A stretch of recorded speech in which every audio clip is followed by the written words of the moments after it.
Daytona International Speedway is where the stars are born. For 7 years, we've seen some of the best iRacing drivers go head to head in the I've Got Ballz 250, and this year is no different. Facing the toughest surface Daytona has seen since the beach races, this 2.5-mile track will take no hostages. Who will become the next I've Got Ballz 250 star? Will we see a repeat winner, or will a new face find their way to victory lane? Allies may become enemies, contact will turn to crashes, but only one driver will come away with the win.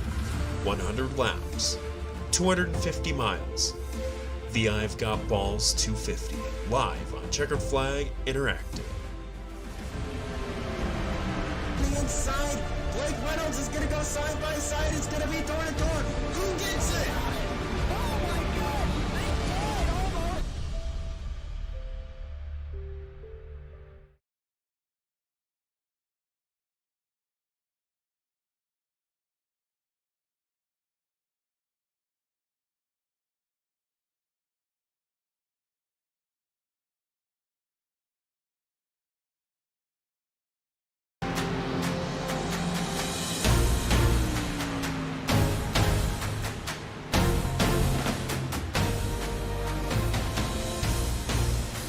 Welcome live to Checkered Flag Interactive here tonight from Daytona International Speedway. It's Steve Bonesteel and Shane Doherty for Checkered Flag Interactive as we get ready for the 7th annual I've Got Ballz 250.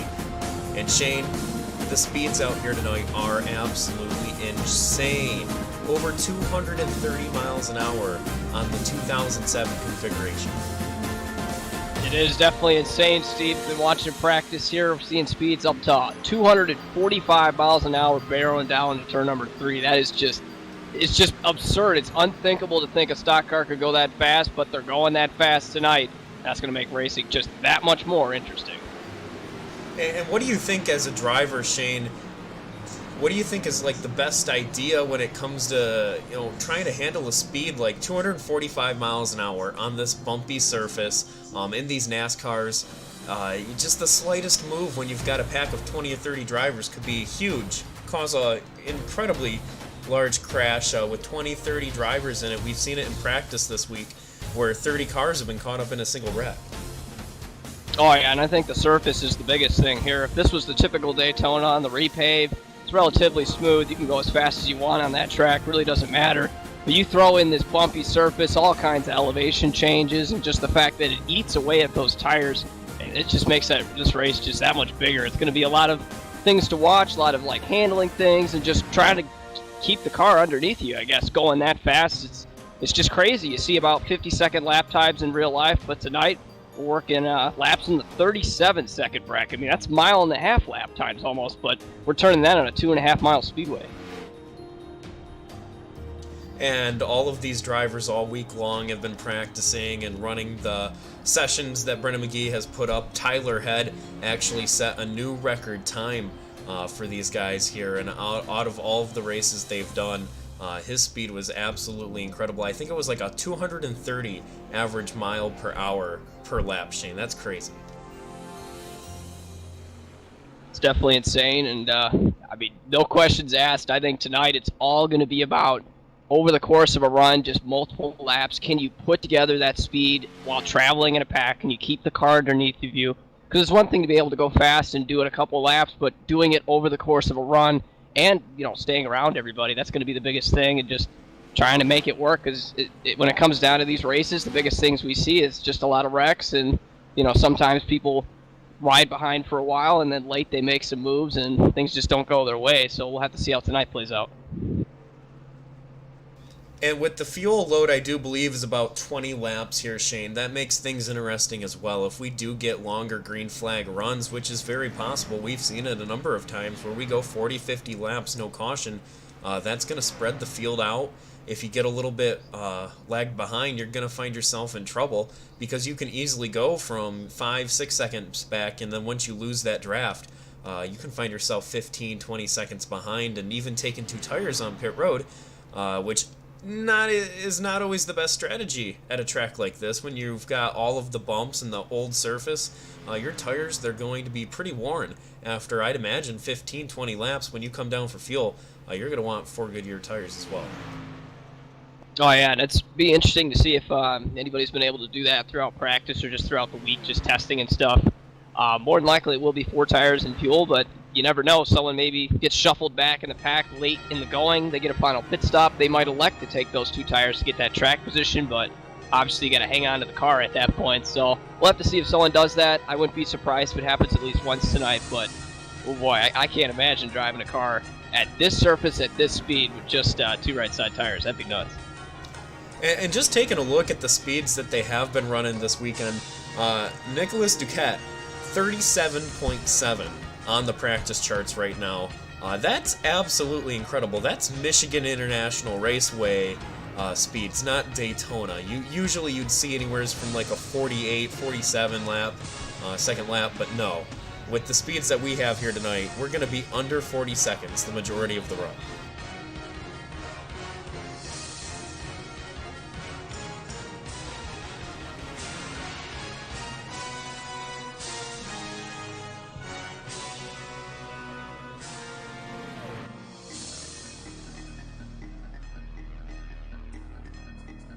And I guess another thing we could talk about, Steve, is not only the dynamic tracks that has obviously been on iRacing for a while, but the newest addition is the dynamic weather, or skies, I guess you could say. The lighting's going to change throughout this race, and it's going to, interact with the track, and it's going to just be another ever-changing variable these guys are going to have to deal with and take into play, and it's just another one of those cool things iRacing has added, and it's going to make the race just that much more interesting to strategize and deal with.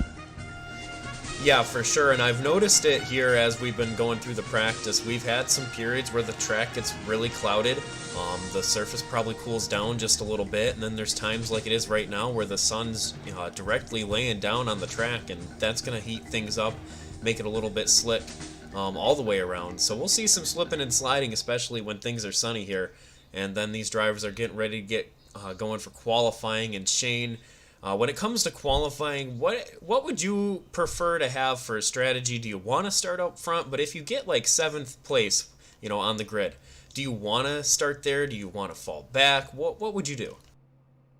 I guess it all depends upon how each of these drivers are with this setup and just this configuration at these speeds. I feel like if you've got it down pretty good, you've been fast in practice, you can draft well, you can move around well, then I would think you'd want to be up front because you feel stay there for most of the race. But if you're somebody who's been, running around in practice, you don't really know what kind of car you've got when it comes to drafting, then maybe you don't want to be up front kind of in the thick of things. Might be best to just kind of ride it out. It is a 100-lap race, which, I guess tonight could be fast dealing with the speeds, but that's still relatively enough time to make your way through the field, and more than likely not, we'll get a couple of stops throughout the race due to different things that happen. So I guess it just all depends upon the difficulty and how you think the handling is. It's kind of hard to imagine talking about handling at a super speedway, but when you got the old Daytona surface, that's definitely the case. That is for sure, Shane. We're going to take a moment here, take a commercial break, and when we come back, we'll get everything set and ready with qualifying and gridding, and we'll take you to the green flag, and from there on out, we'll see if we can make it through turn 1 and 2. We've got almost 43 drivers out here tonight. I think we'll have about 38, 39 take the grid. So it's going to be a great night for the 7th annual I've Got Ballz 250 live from Daytona. We'll be right back.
And welcome back from Daytona International Speedway here on Checkered Flag Interactive. It's Steve Bonesteel and Shane Doherty for the 7th annual I've Got Ballz 250.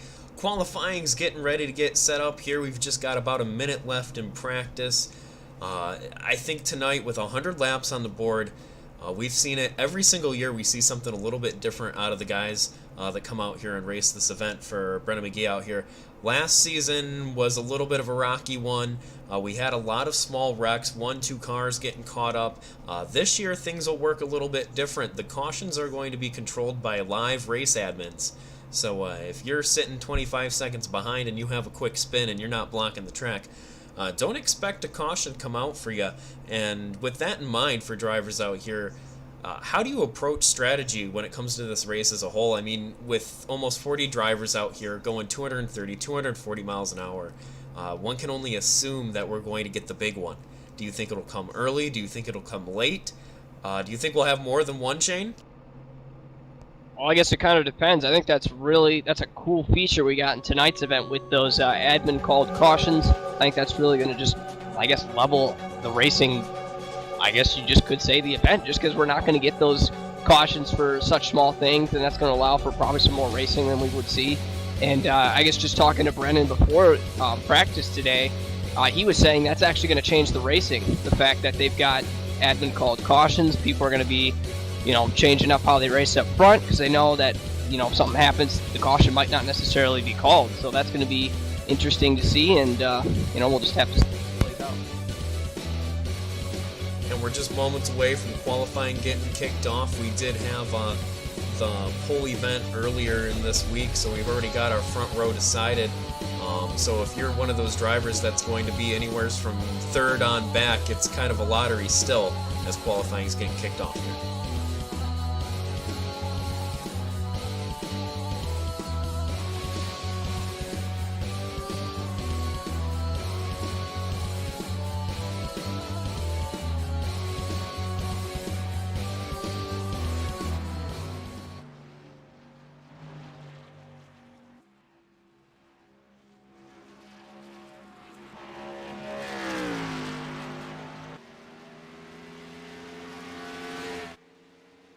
So as qualifying is getting kicked off here, we're going to be tuning in and watching Jimmy Mullis here in that number 24 DuPont Impala on his outlap here, picking up the pace. You can see he's going to be choosing a little bit of a higher line, probably for not only this lap, but also that second timeout, which is your first actually timed lap. That helps you get the momentum up for the final lap, where hopefully, as long as you've got that machine wound up high enough, you can beat someone out just off momentum alone.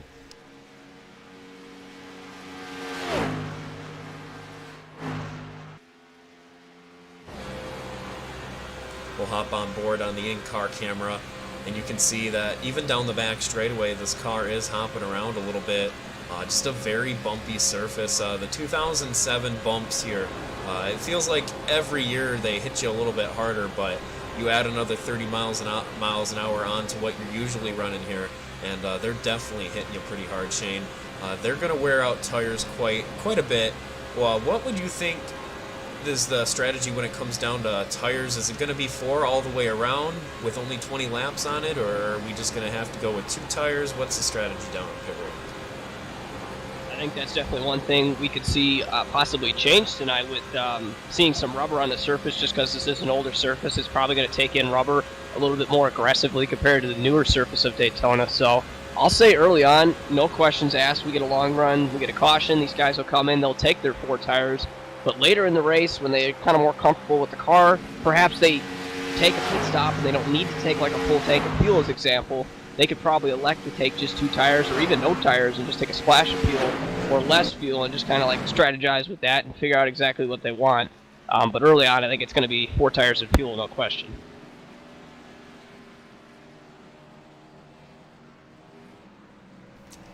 And qualifying times are already coming in. It looks like Jimmy Mullis is going to be atop the board at the very moment with a 39.428.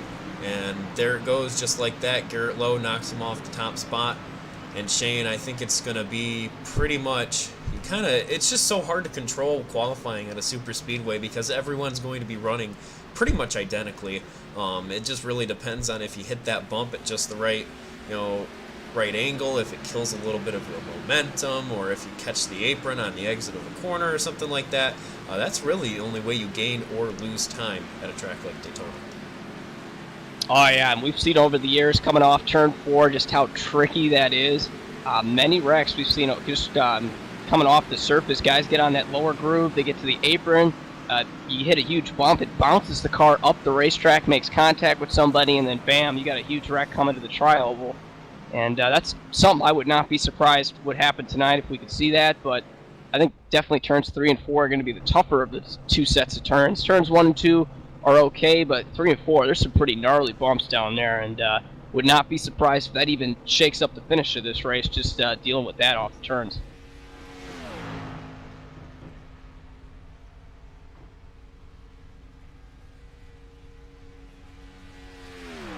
And Shane, I'm going to turn it over to you. I think you're trying to get a ring in with Brandon Cruz-Monsivice down on pit road. Absolutely, we'll catch up with him just before the race starts. First off, Brandon, how you doing tonight? How's the car? I am doing fantastic. Thank you for asking. The cars, it's a little out of my comfort zone, but I think I'll be good by tonight.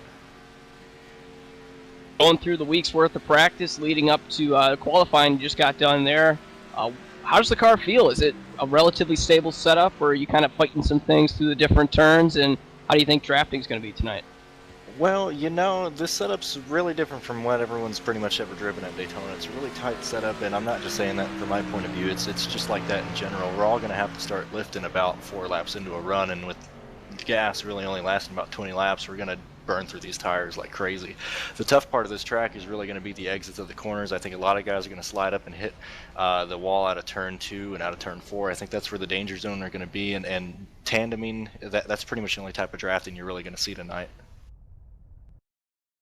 Gotcha, and as get ready to start the race here, final question for you. How do you think you're going to approach tonight's event? Are you going to go aggressive early on and try and march toward the front, or are you going to pace yourself through these 100 laps and just try to be there at the end?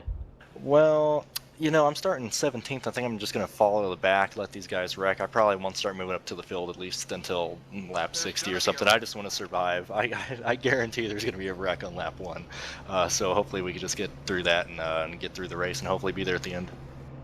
Absolutely, for sure. Thanks for talking with us, Brandon. Best of luck tonight, and stay safe out there. It's going to be crazy. I appreciate it, guys. Thanks for everyone watching. Hope you guys enjoy the race.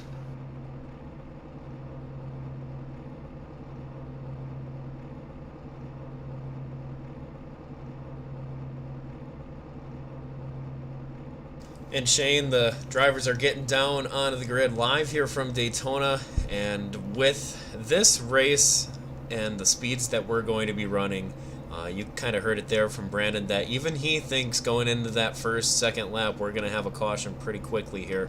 I'm going to be optimistic, Shane. I'm going to say we're going to go green. What do you think? I think it all depends upon how everybody gets through turn 1. I'm going to say we're good lap 1. I think everyone's going to kind of pace themselves. But after that, I would not be surprised if we see something happen in the opening couple laps. But if everybody kind of gets spread out on that first lap, we might be able to log a good portion of this race early on. But it kind of depends. It's 100 laps, but you got plenty of hungry drivers out there. They might pounce early.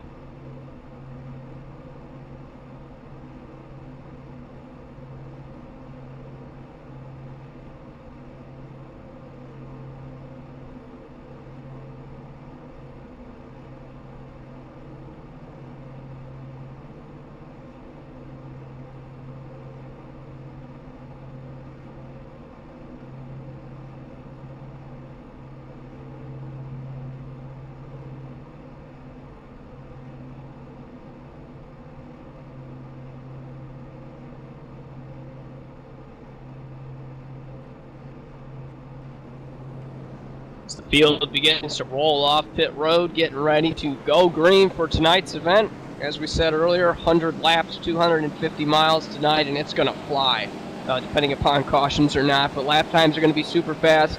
These guys are going to be constantly up against that wheel. This is not going to be one of those races where you can just kind of sit and ride and, kind of relax. You're going to be up on that wheel, up on those pedals in that seat the entire race. and it's just going to come down to who can do it the best, stay out of trouble, and be there at the end. That's the biggest thing with these races. Can you be in position when it counts and make the move that you need to make?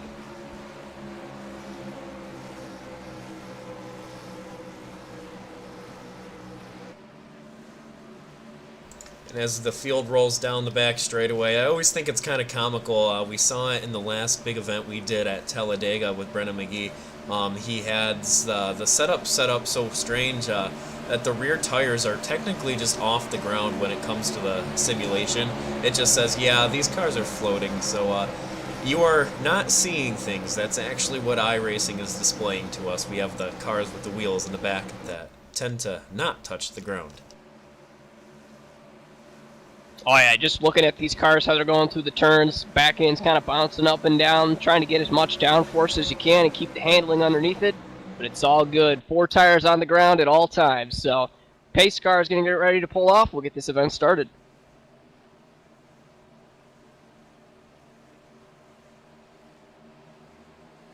Pace car is down and the field is away. Green flag is out for the 7th annual I've Got Ballz 250.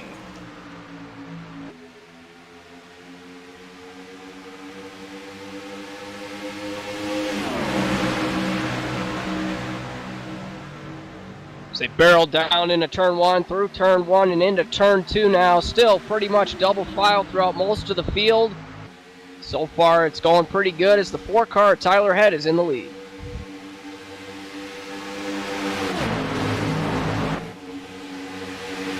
As they fly down into 3 and 4 that first time by, Tyler Head's down on the inside. Zach Campbell's behind him. Garrett Lowe, Galata, Duquette. That's your top 5 as we complete lap 1 cleanly. So far, starting to see parts of the field spread out where the other half's starting to make their way to the front, but I think so far we're probably getting ready to run a couple laps clean here. I'll have to see how aggressive everyone's up front. Right now they're going up, down, side to side. 86 car making a move. That's Joseph Galata. He goes to the inside trying to take second.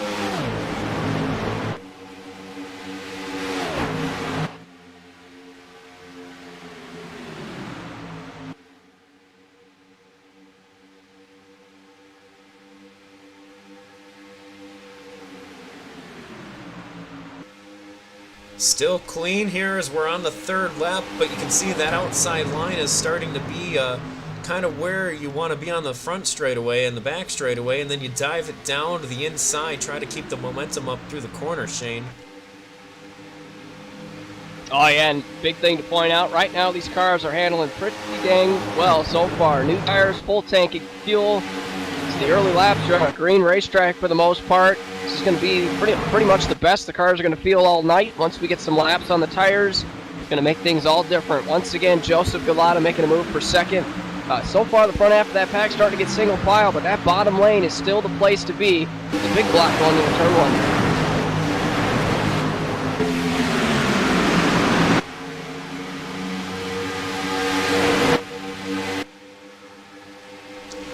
Kind of get a feel for it just by the wide-angled cameras there, Shane. These guys are just flat flying 248 miles an hour down the back straightaway that last time by, as Galata's still down on the inside line. Tyler Head double file with Zach Campbell, Garrett Lowe, Duquette. We've got Jimmy Mullis, he's up in there in the top 5 as well. Sean Peleg, Brendan McGee's up there in the McDonald's machine as we almost go 3 wide for a second going into 1 and 2.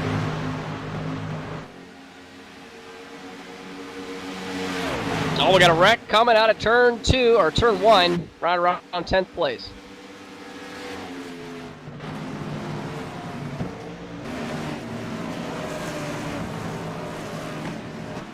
Looks like it's going to involve the 7 car of Brooks Westfall.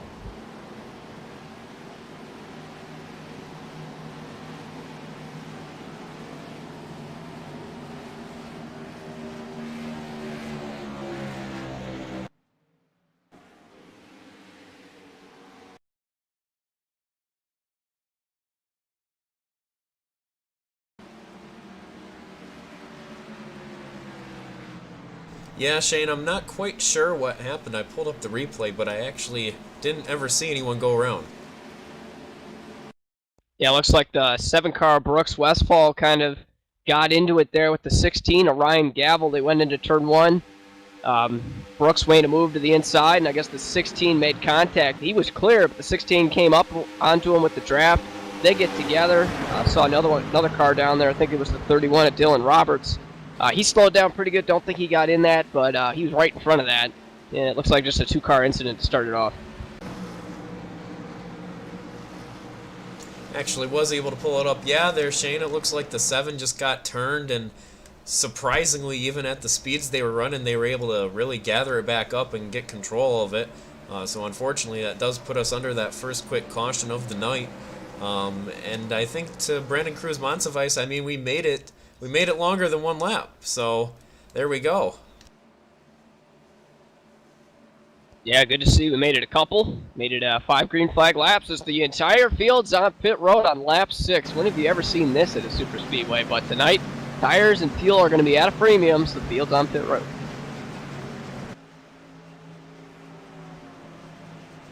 It'll be interesting to see what the guys that were up in the front are going to opt to do here. Take 2 tires or take 4. If it were me with only 7 laps on the tires, I'd take 2 and make sure I have the track position. But it looks like a lot of these guys are going to be taking 4 tires, and some of the guys further back are going to be taking 2. Yeah, a couple guys did mix up the strategy, got the track position. Have to sort it all out, as it looks like Chad Mikos is going to win the race off pit road pretty easily.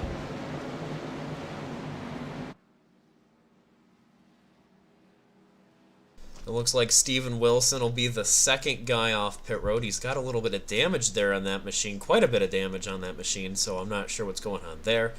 Joseph Galata, Jarrett Liebert, Zach Campbell, that's your top 5. And we'll have to see what the 18 does with that damage. I mean, with the amount of damage that's on that front end, there's no way he'll be able to be a lead car. It'll just drag Parachute pretty much behind him, and he won't be able to go very fast. So he's going to need to be following tucked up right behind someone to keep the air off the front of that damage, and we'll see what he can do with it. But we'll see how he does on the restart, if he does, in fact, stay in 2nd. Yeah, that's going to be an interesting thing we'll see tonight. Is just with this package, how fast they're going, how the draft's reacting, how these tires are. How's damage going to be a factor? Is it going to be a possibility that if you get any kind of damage, you're hurt severely? Or is it going to be a situation where if you stay in the pack, it really doesn't matter how much damage you have? Concerning Steven Wilson, he's actually going to inherit the lead as Chad Mikos comes down pit road again. It's going to be interesting to see how that car is on the restart, like you said, Steve, and I think he might just be okay. It looks like that right front's a little caved in, but that's about it. And the lights on the pace car are off. Single file restarts here tonight. So Steven Wilson in that 18 machine will be leading him to the green flag.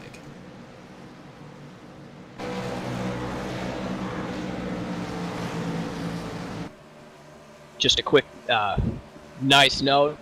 First time tonight, the Porsche pace car is leading the field today. That's going to be interesting, Steve. I don't think I've ever seen a Porsche lead a NASCAR field down the back straightaway, but it's happening right now. Yeah, that's one of the cool things you can do on the hosted side. If you want to let the Porsche pace car lead the field around, you can do that. I was kind of hoping they'd let you do the Silverado, but apparently that's only for the dirt track. So no Silverado here. We're going to have to go with the Porsche. That old 2007 Mustang has got a lot of laps on it, Shane, that's led the field around. Maybe it's a 2005, but it has probably led millions of miles in front of fields on the iRacing service. If it was counted in the running order, it would be in the Hall of Fame at this point. It's led so many laps. So yeah, that's the legend right there. It's the Mustang, but tonight it's the Porsche. Going to get ready to pull off right about now. Interesting to see it's single file restarts tonight, so that's going to change things up and maybe make this a little bit more spread out.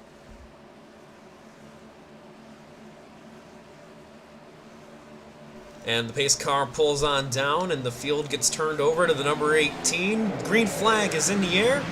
The drivers are away, shifting up through the gears into turn 1 and 2, picking up the speed pretty quickly. Couple cars trying to duck down, but a little bit of a move there. Joseph Galata, he's pretty eager to make a move on the inside so far in this race. But that time denied by Steven Wilson. So far, Steven keeps the lead off turn 2, but we got to move to the inside there. 0-2 car, Zach Campbell making a move. He did dump below the yellow line, but that is legal tonight. That is not a problem, and he's going to take the lead doing so.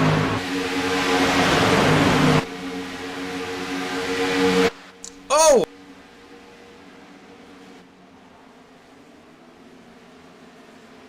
Big wreck out of turn 4. Just as we talked about it before, things can get a little bit carnage like there, and we saw a car flip. It was a 24 car.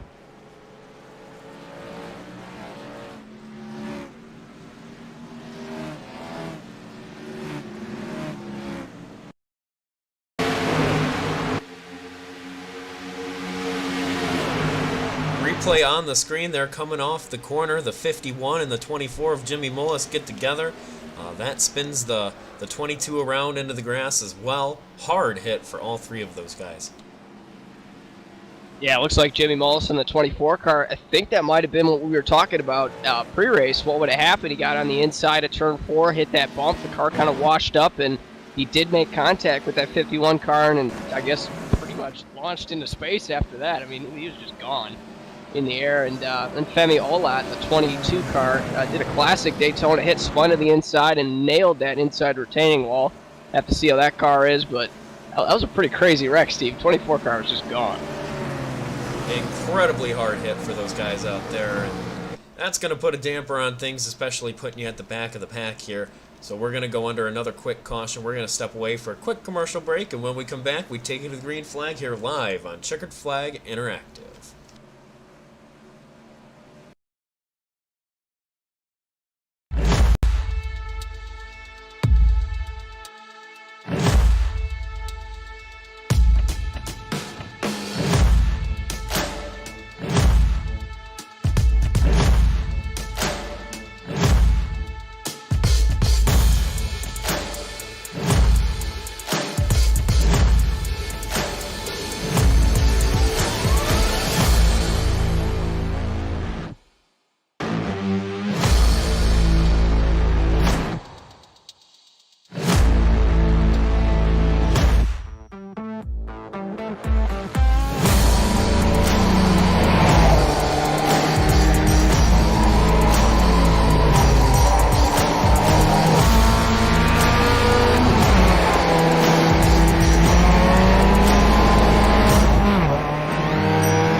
And welcome back to Checkered Flag Interactive as we are coming to lap 13 for the I've Got Ballz 250 here at Shane Doherty and Steve Bonesteel up in the booth here as we are set to get ready to go back to green flag racing. The pace car lights are off after our first, I'd call it the first real wreck of the night. What we saw for the first caution was more of a half spin. But with these two quick early cautions, we're going to be getting the green flag with a huge amount of racing left to go here tonight, so these drivers might want to consider toning it down if you've already gotten involved in something, and how far you tune it down could be detrimental to the rest of your race as well if you get 20 seconds behind, separated from the main pack. For sure, as it looks like we have our first retiree of the night, Jimmy Mullis in the 24 car. That car is behind the wall and done for the evening, so definitely disappointing for Jimmy. One of the better guys, I guess, on iRacing races in the Pro Series, and he definitely was a force to be reckoned with tonight, but out early after that crash in turn 4. Yep, and the base car lights are off, and we're going to be getting the green flag once again. Zach Campbell leading him down. We'll see if we can get another couple laps in, and if anyone's going to get abandoned up at the front. That last restart, we saw the leader kind of get left to fend for himself. Here's the green flags back out, and we're picking up the pace once more. 4-car Tyler Head kind of laid back a little bit there, maybe trying to get a run, or maybe Zach Campbell kind of sped it up there coming to the green, but nonetheless there was some separation, and they closed back up into turns 1 and 2. Everybody hugging that bottom line with single file.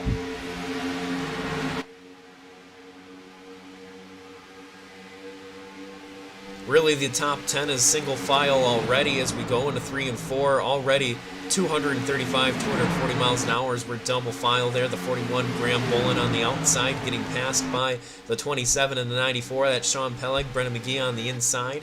He drops down in front of the 5 of Jim Ott and Ryan Gavel there, as here comes the number 5 down to his inside, trying to make the pass going into 1 and 2.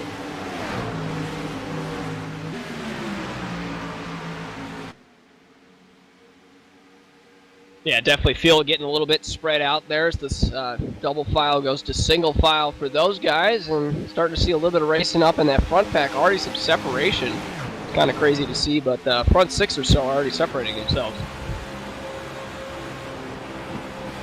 On board right now with the number 30 machine of Logan Kress. He's currently back outside the top 10 and 12, trying to slowly make his way back up through the field here to maybe get up towards the top 5. He's kind of caught, with a rolling roadblock in front of him. It's really tough to pass if you get a couple guys in front of you. So he's just going to try to squeak on by the 15 of David McCullough down on the bottom there, and it looks like he's going to go side by side with him down the back.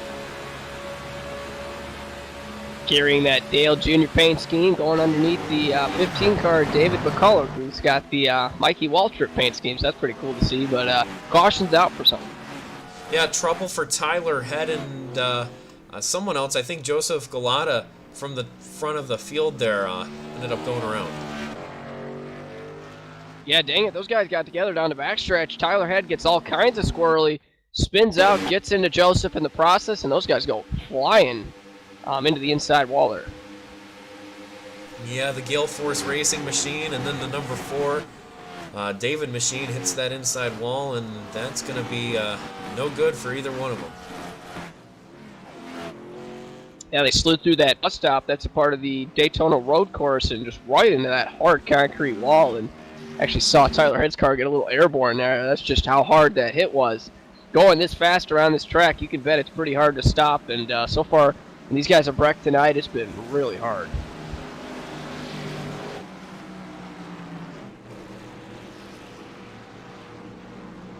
And with already 3 quick cautions here tonight, it's going to be frustrating for a lot of drivers out there that just want to get some green flag laps underneath their belts and kind of get a feel for how the car is going to be on a longer run. So early on, these drivers just having a hard time keeping it straight, and rightfully so with how bumpy the surface is, but I think we're going to see these guys maybe come down pit road as we're about halfway through the fuel load, and here comes the field for pit stops, and yes, they are almost getting in trouble there. Yeah, that was almost a fake going wrong there for Zach Campbell, but nonetheless, they get it all corralled, and looks like pretty much everybody's on pit road.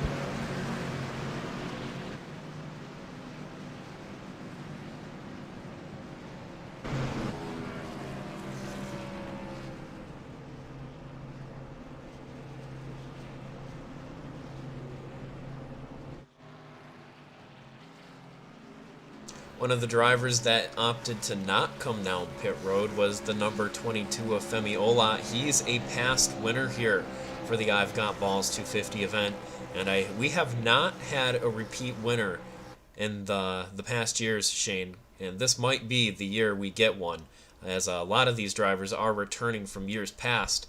So we have probably a pretty good chance at seeing a repeat winner. It just really depends on who. It seems like in almost all of these big events we have here with Brennan McGee, it's usually the same 5 or 6 drivers within that top 10. We really never see the same guy win twice, but they're always right there until the very end. Yeah, we definitely got a lot of familiar guys here tonight as they always keep coming back, and it's really what makes this event pretty amazing. It's just all the familiar faces that are here, not only in the I Got Ballz 250, but some other supporting events we've seen that Brendan McGee hosts, and it's definitely pretty amazing these events are, and they never disappoint, I guess, when it comes to the finish, and I think tonight's going to be no exception. Even though it seems so far we've got a lot of cautions, the ending to these things is usually always amazing. Still a long ways to go. And this is truly one of the biggest races on the iRacing surface every year. I mean, 43 drivers showed up, multiple pro and World Series drivers out here coming in to have some fun and go neck and neck on the toughest surface Daytona's ever seen. But with these early cautions, it's just kind of the nature of the beast when you have 43 cars at a track like this and speed so high. So I'm not very surprised, but I do believe we're going to get one to go, and we're going to get the green flag back out here for the I've Got Ballz 250. Yeah, the one thing we have to just continuously stress throughout the rest of the night is just how intense this package really is. I mean, you're seeing speeds 50, if not 60 miles an hour faster than what these guys are used to. Better yet, on the old surface of Daytona, you've got the dynamic tracks with all the rubber that gets taken in, and just obviously then the dynamic skies and how that affects the temperature, the grip level, and just all these variables combined together really makes this quite the race to it happen, and it makes it that much tougher, and that's why whoever wins tonight, I think, is truly going to have earned it, and we're going to see someone who comes through the field possibly and makes it happen late, and they're going to have earned the win tonight, that's for sure.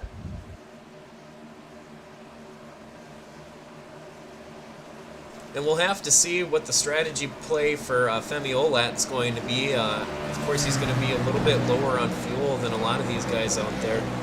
So if we do get a little bit of a longer green flag run, he might have to come down all on his lonesome, unless there's another couple of drivers up there that really want to work with him. So it's going to be interesting to see how long he can go versus the other guys up there if we do stay green for any amount of time. Yeah, he was involved in the caution, not this one, but the previous one, which was only a couple laps before. So he's got still relatively fresh tires and a lot of fuel, but not as much, obviously, as the guys who just stopped. So this will be a good early test. See how these tires are compared to the new ones. As the green flag's out, we're back to racing.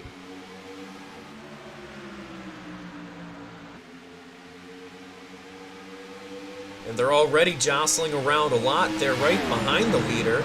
Garrett Lowe and Zach Campbell going up and down the surface. They're almost getting into each other. Oh yeah, they were a little antsy there coming in turn 1, but they sorted out pretty much single file top 15 as they make their way down the backstretch.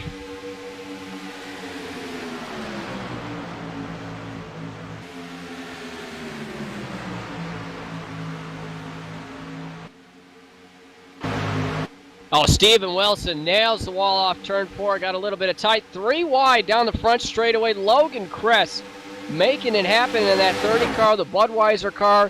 Up to third on that inside, going to need some help. He's going to want to take the lead.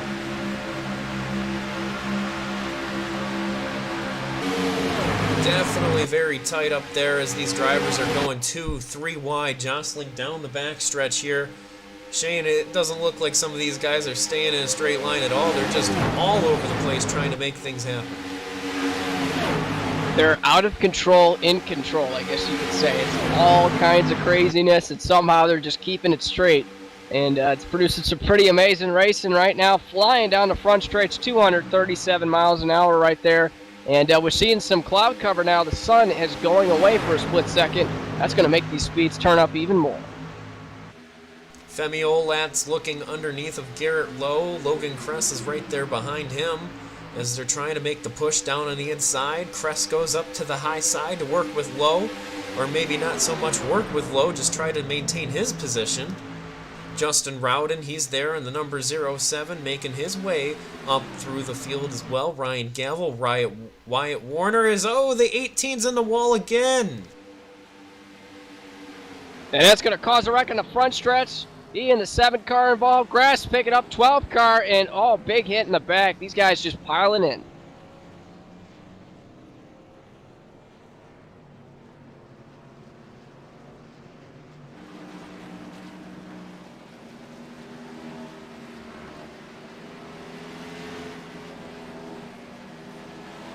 Yeah, we talked about turn 4 being pretty difficult, but it's definitely very difficult tonight. Cars just getting tight, and once again, the 18 car just kind of lost it, and there's no way to correct it. When you bounce off that wall, there's usually someone beside you, and there's just nowhere to go.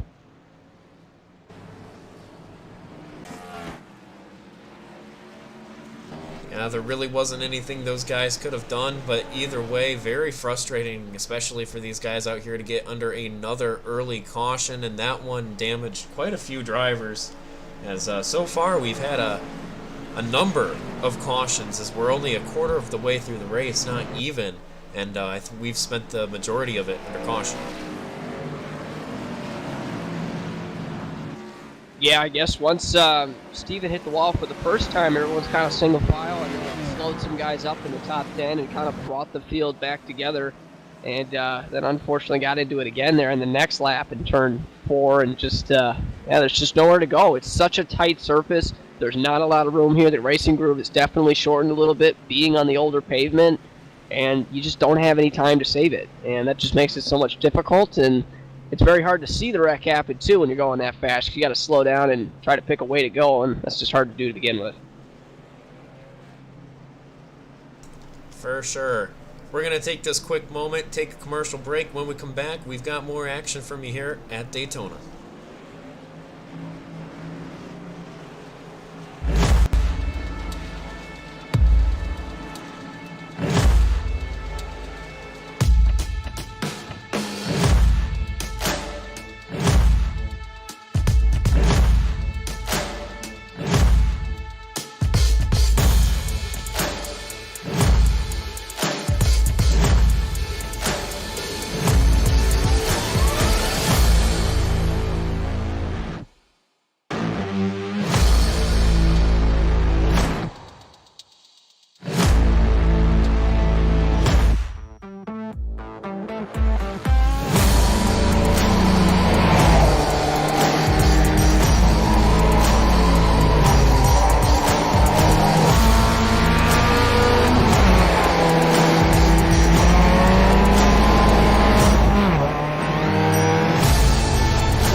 Alright, as the field is lined back up here behind the Porsche pace car for the I've Got Ballz 250, we're coming to a quarter of the way through the race, and we've had a number of cautions. Some of the drivers getting a little frustrated with the other ones out there that are pushing simply too hard, but we are going to get that green flag yet again and see if we can't make it a little bit longer. Got a new leader up front, the 5 car, Jim Ott. Has made his way to the front, and he will be the car leading the field to the green. All these cautions have definitely jostled up the running order. Got a lot of guys who started in the back that have made their way into the top 10. Logan Kress, Femi Olat, Justin Rowden's up there, Wyatt Warner, Graham Bolin, and Malik Ray. A lot of those guys started well outside the top 10. They are in the top 10 now, and so far just about 25% through the race. They are in the right position as the green flag flies.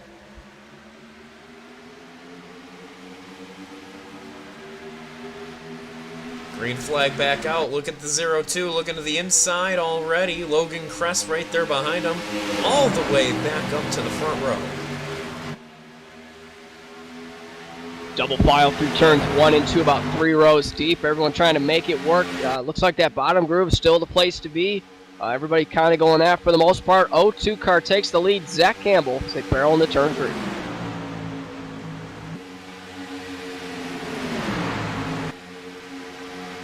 Top 5 does get single file pretty quickly. The rest of these guys out through the field still trying to sort it out. You've got the 0-1, Malik Ray. He's on the inside of the 22, Femi Olat. You've got Brennan McGee in the 94 machine there as they're starting to hop up to the high side on the straightaways yet again and then dive it down to the inside in the corners. Femi's all alone on the outside line. Brennan McGee pushing by on the inside.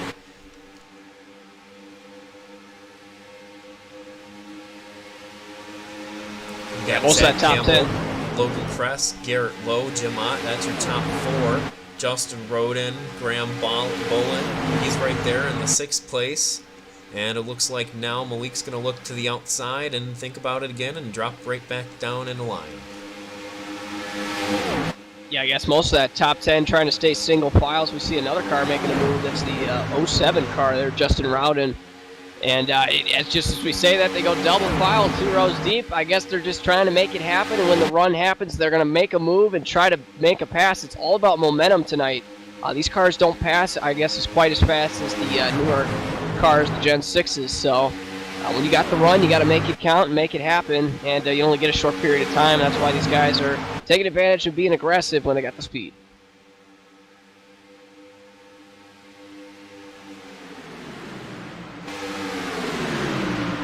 Zach Campbell still in front. Logan Crest, Jim Ott, Garrett Lowe, Graham Ballin. They're your top 5. They're running single file.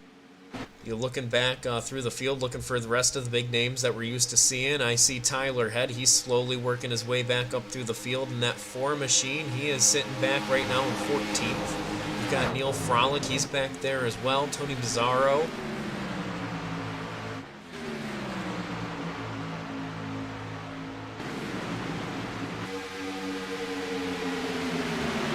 Those guys back about 15th, and that's really the calm back there. There's not a lot going on, kind of trying to say single file. Keep in touch with that front pack, and then you get to the top 10, and it's just balls to the wall. These guys already putting it on the line here, getting ready to come up on lap 30. Hard to imagine we're already third of the way through the race. Looks like Malik Ray's in the wall off turn 2, kind of grinding up against it, going to lose a ton of spots.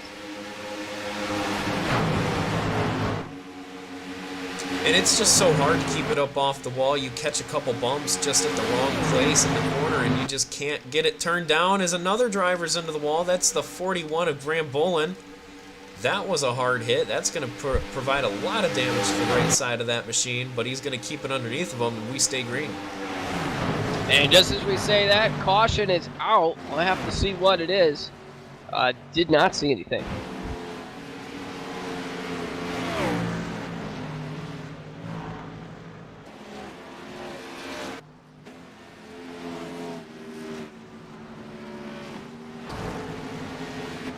Yeah, I'm not seeing it either, Shane.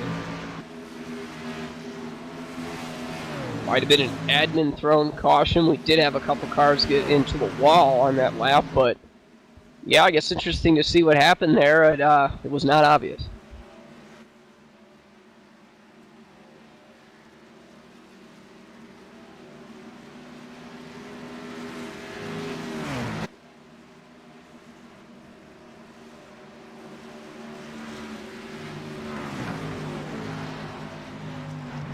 As Logan Crest is going to be the leader after that, and I imagine we'll probably see the majority of these guys come down pit road yet again, so that'll jostle that back up. Zach Campbell, Jim Ott, Garrett Lowe, Wyatt Warner. That's your top 5. Ryan Gavel's there in 6th. Brennan McGee 7th. Femi Olat is in 8th. Jose Salas Jr. is in 9th. And then Tyler Head rounds out your top 10.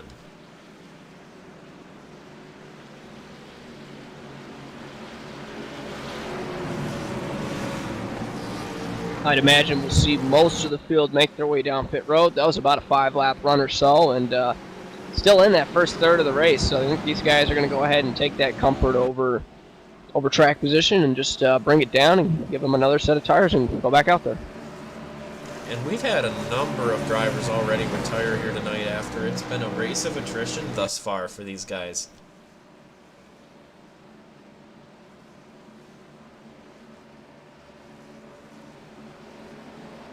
Definitely has. I guess the big name we did not mention yet, Joseph Galata was up front first couple of laps.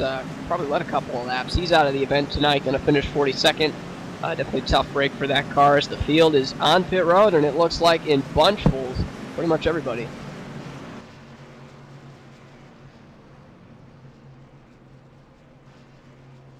Yeah, pretty much the whole field brings it down for pits yet again to get more tires, and I hope these guys brought a lot of Goodyear Eagles to the track today because they're going to be going through a lot of them.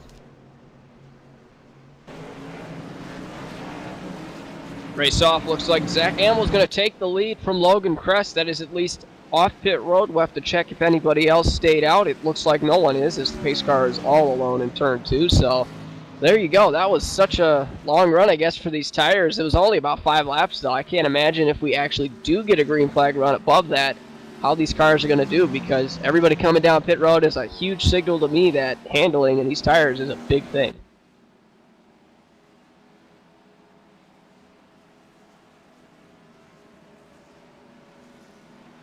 No jacking a car up fucks me up.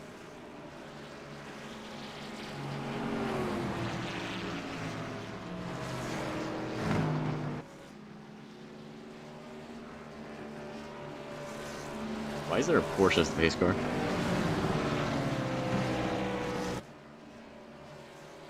Famous questions out of Logan Crest, driver the number 30. It's Steve Bonesteel up in the booth. You got a copy, bud? Yeah, what's up?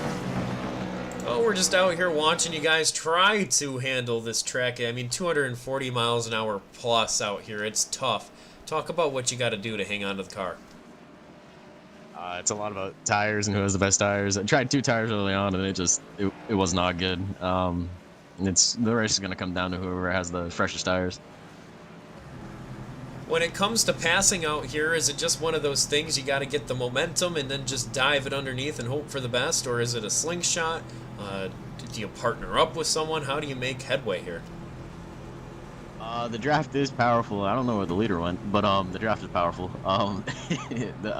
I made that pass for the lead the last run there just by sagging off and getting a little bit of a run, and then he left the top open, so I just took it. But yeah, you can definitely partner up. Like, you can work with the guy in front of you and pull away from the guys behind you for a little bit. That definitely is an option. But it's a lot of slingshots and powerful suckage.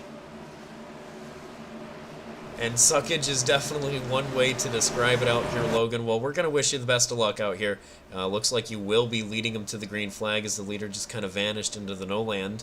And yeah, so we'll see how we can do it out here. All right, thanks, man. Good luck to you.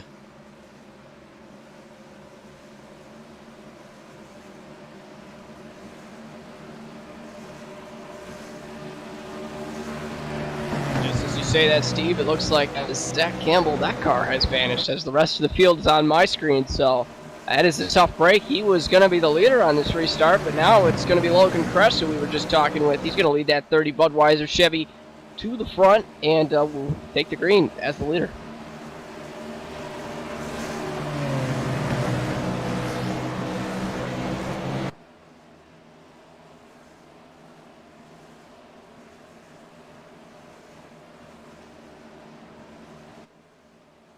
Pace car pulls on down. Logan Crest gets the green flag, and we are back to green flag racing here at Talladega.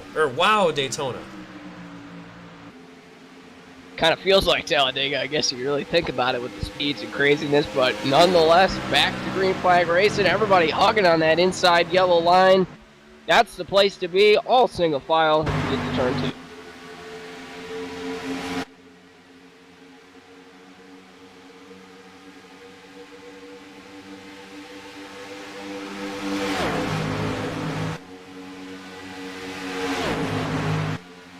Big block out of that 30 car. Logan Crest went way up to the outside, and that's going to open the ground up for, looks like the 2-car Wyatt Warner. Jimmy John Chevrolet trying to make it freaky fast on the inside. Not good enough. Logan leads that one. He won't be able to quite make it happen there as Logan Crest does stay out in front. He's got a little bit of help from behind as well in that number 5 machine. Got about the top 10 or so in their own little pack up front here and trying to make it happen. It's so surprising, only in the second lap here from this restart, how much separation this pack's got. It seems like the faster cars are starting to pull away. They're in a stronger draft, and I guess the sucking effect is that Logan Crest described. It's really strong up front, and it's allowing these leaders to break away, even racing side by side. Yeah, they're side by side. One thing we talked about before the race, though, with the drivers is once you do go double file, it slows down both lines considerably, almost half of a second to a second per lap, racing side by side. So if you fall behind, this is definitely not something you want to do. And if you fall behind, this is definitely something you want to see out of the front of the pack, Shane, is this is how you can catch up. Yeah, the 5-car Jim Ott right there got pretty close for comfort going into turn 3. Almost make tech with that 6-car Garrett Lowe. And you kind of lean on these guys going into that turn, especially when the tires get older. I would not have confidence in doing so. And he actually slams into the side of Logan Crest right there. Damn, they're making it happen. Just screw the draft. They're going side by side, beating the banging. Yeah, it looks like it's going to continue to be a race of attrition out here for pretty much everyone as they're almost knocking into each other down the back straightaway, trying to break the side draft into 3 and 4 yet again. Logan Crest dives down to the inside. The 22's in the wall. Yeah, he's all over the place. Slams into it again. Everybody somehow gets by. I can't imagine that car's going to track straight. Dang. Femi Olat somehow saves that car as the field races by.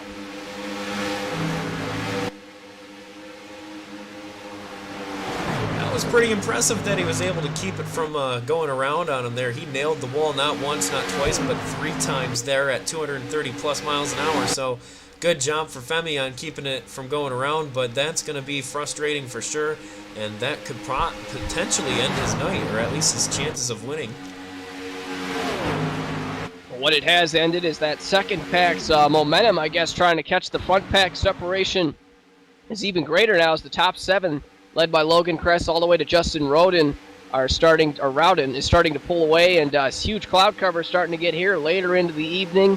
It's definitely making it interesting, but yeah, that front pack just continuing to pull away.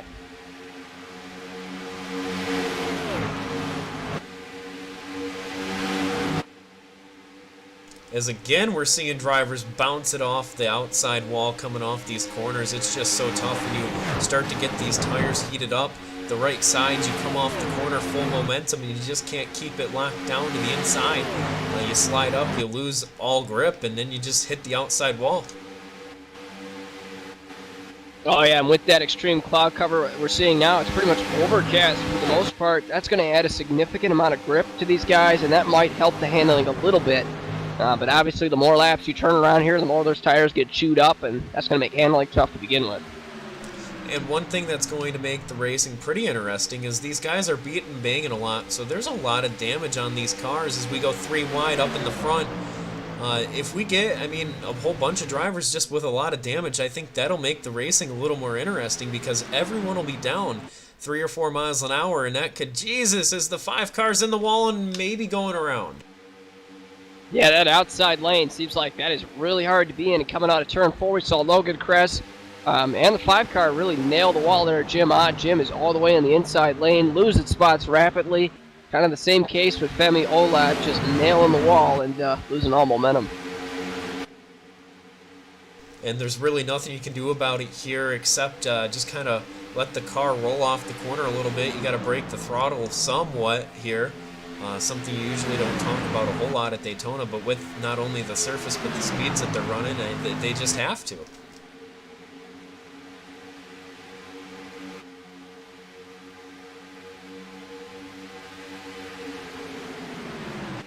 That last time by, you saw leader Wyatt Warren. He turned a lap time at 39.5, and he actually turned a 39.6 in qualifying. So these guys are still, regardless of the amount of tire wear that they've had so far in this run, turning laps in the draft faster than their Q times. So that proves how fast they truly are going at this racetrack. 235 plus into turn 3 right there, even on older tires. There's no questions asked, Steve. These guys are flying fast.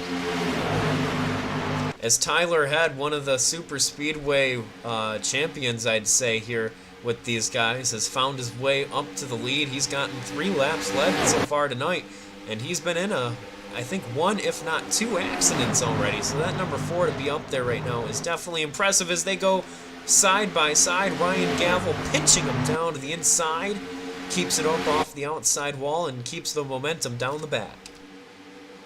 Yeah, Ryan Gavel showing, I guess, just how much balls he's got there coming out of turn 2, making it happen. He's the other Menards car. Malik Ray's in the other Menards car, the 01 car. He's had a relatively tough night tonight, but Ryan Gavel, he's found his way up to the front, started 10th, and he's now rocketing out of turn 4 in the lead. Some of the drivers that we saw up towards the front of this pack earlier on have a considerable amount of damage. Malik Ray, Graham Bolin, Nick Duquette, he's got a clean car. He's just trying to get caught up. Brennan McGee, he's back there. It does look like that 94 machine is clean for the most part. A little bit of right side and hood damage on it, but could be much worse for sure.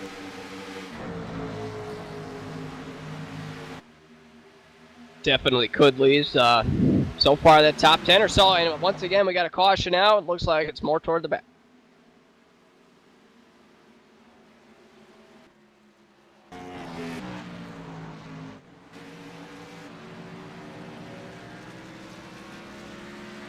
Looks like the 15 car, David McCulloch, might have been involved. Yeah, it looks like the 15 caught the outside wall, gets hit from the rear, and the 70 gets him there, and that will bring up the caution. Yeah, just a simple couple car accident there. First one on the backstretch. We haven't seen that tonight, but a little super speedway racing, you kind of get into each other, maybe a little bit of a harder hit to the rear bumper than they can handle, and he goes around. And that'll put a damper on what was the longest run we've had so far tonight. I do believe about 15 laps under green as we are approaching the halfway point.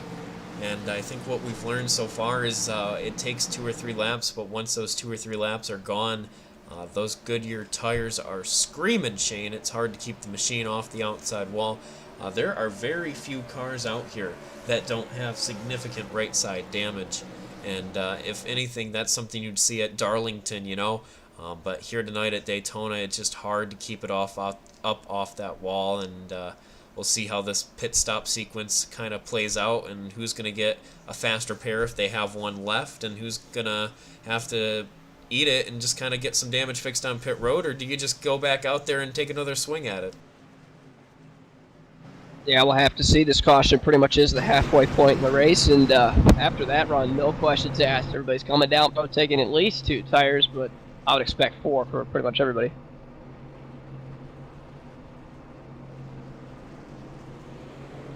And we will step away and take a quick commercial break here for the 7th annual I've Got Ballz 250. It's Checkered Flag Interactive, Steve Bonesteel and Shane Doherty up here in the booth as we are getting ready to get the green flag yet again around halfway. So we will come back in just a few moments. Don't go away.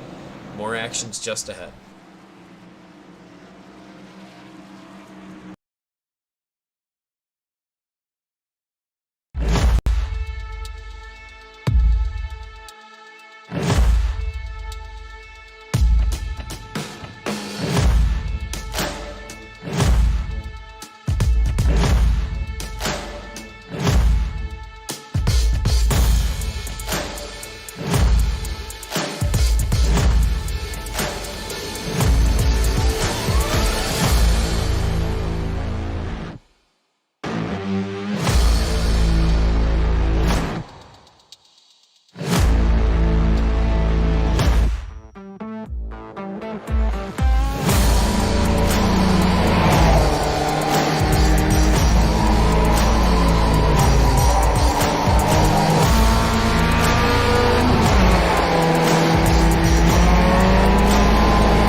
And here we are, Shane, lined back up yet again. We're going to be getting the green flag on lap 48 with the 18 back in front of the field.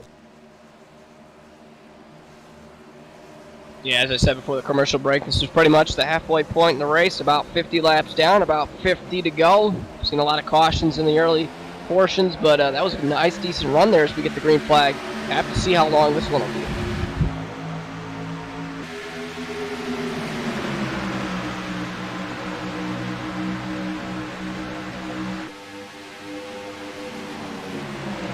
Low getting on the back bumper of the 16 of Ryan Gavel, trying to give him a push through 1 and 2. Down onto the back straightaway, double file through most of the field. Oh yeah, big block from Steven Wilson. He goes up top and he goes back to the bottom to block Tyler Head there in the 4 car. Really trying to make it happen, and he'll stay in the lead down the bottom, and just like that, washes up for another block. Tons of racing up front. It's getting in.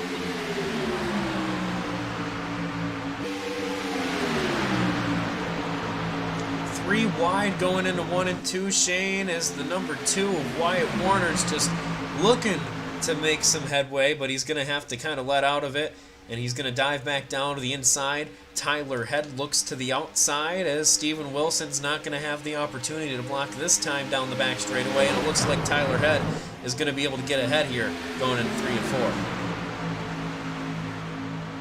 Like how you did that there, as Tyler Head is ahead of the pack right now, and he's trying to make it happen, and just like that, 16, Ryan Gavel, hard turn to the left, inside lane. He's going to lead that lap. Man, he took that run, and he took it to the lead. And just like that, we got the entire field bunched together. This is pretty surprising. Everybody, double file, pretty much 20th back, up first to 20th.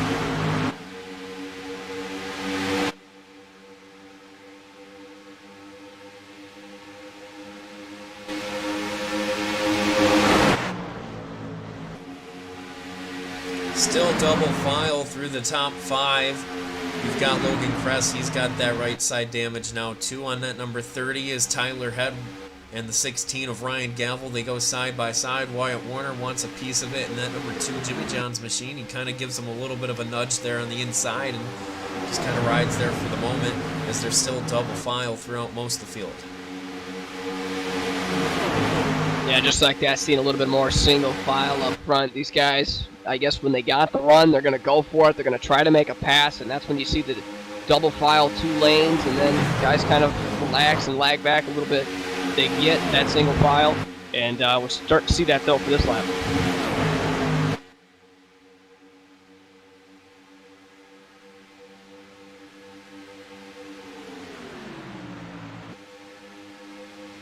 Another strong run right there. Wyatt Warner, he pulled to the inside, took the lead, and led that lap. Logan Kress in the Budweiser 30 Chevy, he's back up there in 3rd.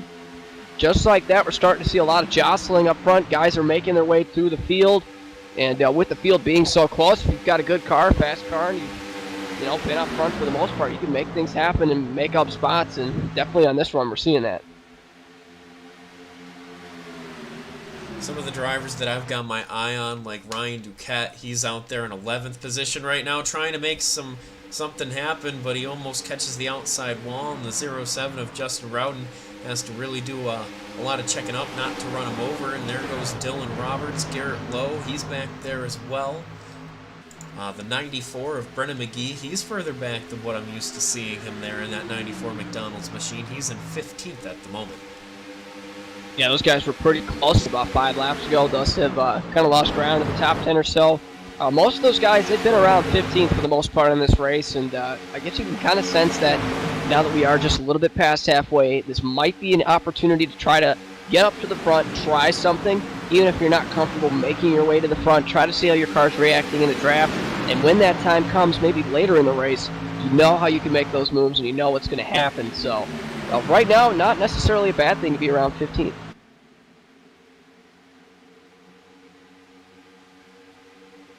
Still a ton of jostling as some cars are going around at the back of the field there, Shane. They go around, we stay green, 3 wide for second for a quick moment. There's Steven Wilson, found himself in the middle, and they go double file again for second now. And yeah, we'll have to see if they throw a caution. I think they got it sorted out. This might be a case where the admins did not see danger, and thus we stay green.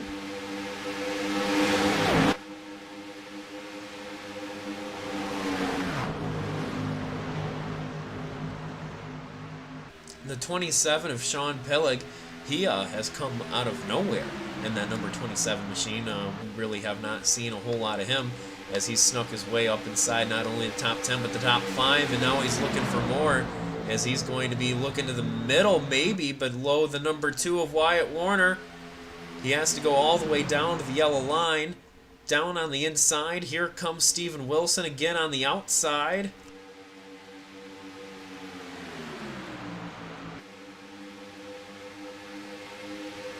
All kinds of action. That was almost a block gone wrong for Ryan Gavel. He made a move to the outside, got a little squirrely, almost shut the door too late on Wyatt Warner, but that's going to sort itself through. They're going to still be double file. Sean Pellick on the inside trying to give a bump to the 16, but so far, once again, starting to see that outside lane make the move, and Wyatt Warner's your leader in the 3.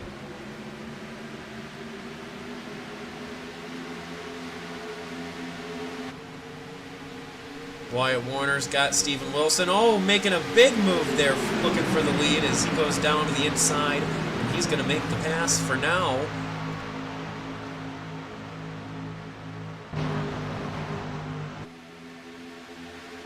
As fast as these guys are making passes tonight, I would get coming to that final lap. You are not safe until you get to the tri-oval.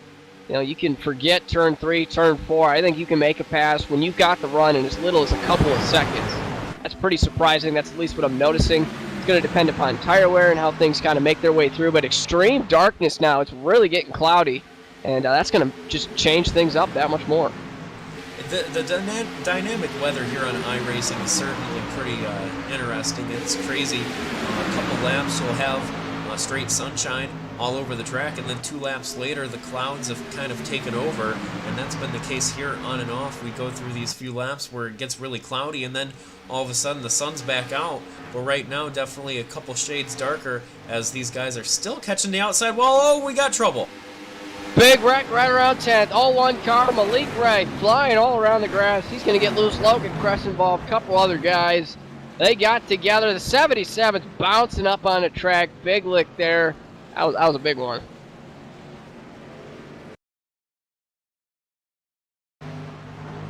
We'll try to pull up a replay here, see exactly what happened. It looks like it kind of started with Logan Cress in the 16 machine. A big check up there on the outside, and then just gets rear-ended, and then they stack up from there on out as the one car goes around. Logan Crest gets some more damage. A lot of drivers there that didn't want to get caught up in anything, of course. They're just getting kind of, one by one, they pile on in.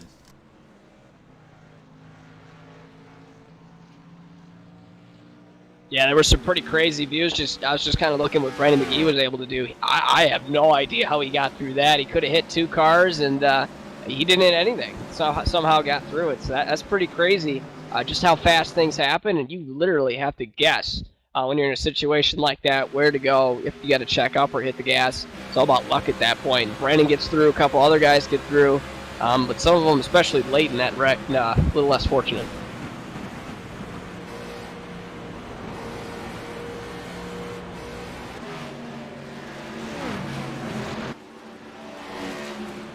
Yeah, we took a ride on board with Brennan McGee there as you saw him navigate his way through it, and I think he did get a little bit of damage, but could have been much, much worse. So he's going to pull it down on pit road here and have an opportunity to get that right side fixed up a little bit. A lot of these guys are going to be looking to get that right side fixed up a little bit. I'm impressed with Steven Wilson and that number 18 machine up front. My only concern is that is a lot of aggression that's gotten him up there. Making passes every single lap. That could be the virtue that gets him in a lot of trouble here as the race continues, Shane. We're going to have about 35 laps, 36 laps when we get back green flag, and that's a long time. He's going to have to be pretty much perfect here. Can't get any more damage, can't be in any more wrecks. This number 18 has to definitely be careful. Because we got someone just wrecked coming out of the pits as Philip Snipes just absolutely looped it and nailed the wall. He's in the Home Depot Chevy right in front of the field coming out of the pits. That was the most bizarre thing I've ever seen, but nonetheless, we keep going.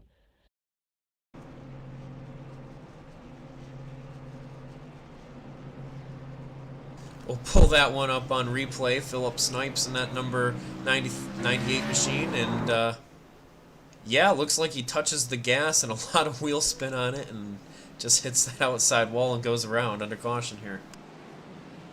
Yeah, it's like that thing at like 2,000 horsepower for a split second. Get a little touchy on the gas, but yeah, nonetheless, hits the wall, 360s, and keeps going. He's on the high side, but so far, yeah, pretty good to go. As I think Steven Wilson's going to be the first car off pit road, but we do have Chad Mikos, who's actually a lap down. He's probably going to get a free pass, so yep, Steven Wilson will be your leader here on this restart. And as you were saying, Steve, being pretty impressed with him, I guess you can kind of give him an award for the most crazy when it comes to tonight, making the most craziest moves is what I mean. And he's definitely one of those guys where he's been trying a lot of things, trying to make moves, trying to use the draft and momentum. And while you can possibly fault him for that, I think that's a great thing heading into the late part of this race, because he now knows exactly what that car is going to do, what his options are, and just what can you do out there. You know, a lot of guys have been riding. That's not necessarily the greatest thing if you're trying to make something happen late and do a lot, but for Steven Wilson, he's been making a lot of moves, and you know, if there's anyone, I guess, who understands how the car and track's going to be working to the end, he's definitely one of the favorites.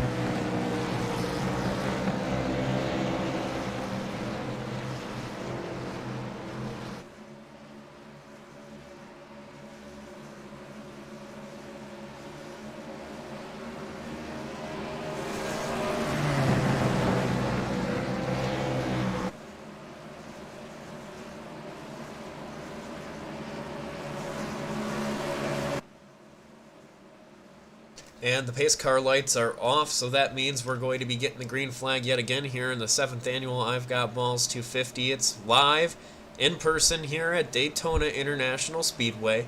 We've had a number of cautions so far here today. It's just tough for these drivers to keep it up off the outside wall. Tire wear's been very crucial. Just keeping it down on the inside line's been pretty hard for these guys out here tonight. So we'll see how this green flag run takes us, and if we get green all the way to the checker, we still have one green flag pit stop that could happen as well, or more so would happen. So this could be an interesting run if we go green. Definitely could, as the sun is back out here, starting to get into the more early evening portions of the speedway. We'll have to see how that shakes up the handling, and you know, have to see if anybody else is going to be benefited or possibly hurt from the changing conditions. As the green flag's out, Steven Wilson rockets out of that start box there across the finish line, back to green, the leader.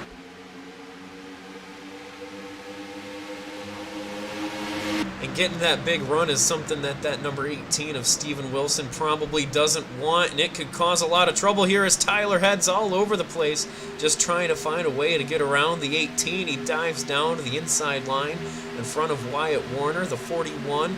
That's Graham Bolin there on the outside. He's kind of really doesn't have anywhere to go, so he just kind of has to let off the gas and just kind of let it happen.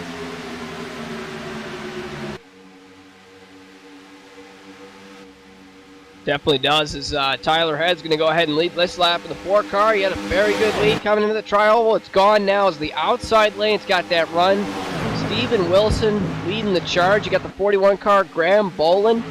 He's made it up to the front. He's got some damage on that right side and the back, but he's making it work on the outside. Sean Pellig as well is in that groove.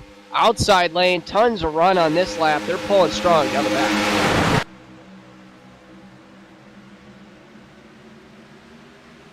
And Tyler Head's just trying to get the run on the inside line, and he's not really able to do a whole lot. He does have Wyatt Warner there behind him. That's going to give him a little bit of help down the front stretch. Here comes Brennan McGee, bringing some of the guys that were towards the back end of the top 10 back into the picture. So very quickly, this front pack is accordioning and getting back together. Yeah, they're definitely trying. Second pack's led by Brennan McGee back there in 7th, trying to make a draft, and it's pretty crazy how fast these guys are going. The draft, it comes and goes very quickly, a lot quicker than you'd usually see. These guys get separated fast, then they get together, they get a run, and they pull right back up to that front pack. It happens almost instantaneously. So crazy to see it work, as once again we see a battle for the lead. This is just going to continue for the rest of this race. These guys are going to put it on the line, and the intensity's only going to get higher. And there's a good chunk of change for an iRacing event on the line here. I do believe $50 to whoever wins this race directly. So that right there is something to be motivated about here as Sean Peleg looks to the inside of Wyatt Warner through 3 and 4. He's going to try to be able to clear him, but he's not going to have the momentum. And they're pretty much going to come across the stripe tying there as Wyatt Warner beat him by maybe a couple inches. Big shot by Tyler Head to the back of Sean Peleg there. Going to put him out in front for that 2 turns. Mostly single file through the top 15 or so. Just up front, they're trying to make some things happen. It's pretty interesting to see how this race is going to play out. So far on restarts, they get double file. You see some guys pull out, but once again, they kind of get spread out single file. We'll have to see if they can come together. The top 4 or so starting to break away off turn 4. It seems like the more laps they run, the more they start to figure out how this track just has to be run. Shane letting off a little more, and kind of just letting the entry to the corner be a little more relaxed, so that way you can get back on it on the exit. You really have to let off the gas a lot, especially down on that inside line, and if you find yourself drifting up the track, you gotta... Nope. Just like that, Malik Ray slams the one on the outside. Couple other cars in the back pile in. We got a caution. Couple of cars spin down the back.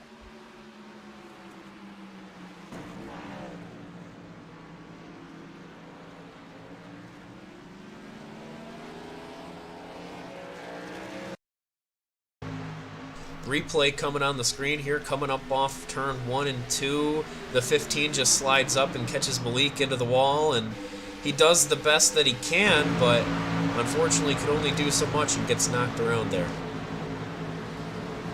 Yeah, that definitely happened a lot quickly. These guys, once again, just bumps off the turn, getting a little upset with the handling, and that pushes the car into another, and that just creates a situation where you need to be able to save the car. There's no room, and then bam, Malik goes around, and a lot of guys come flying through, and that's another case where you're just going to have to slow down as much as you can and hope for the best. But for Malik, that's it's definitely pretty crazy being able to spin all the way down the backstretch and then end up just sitting there.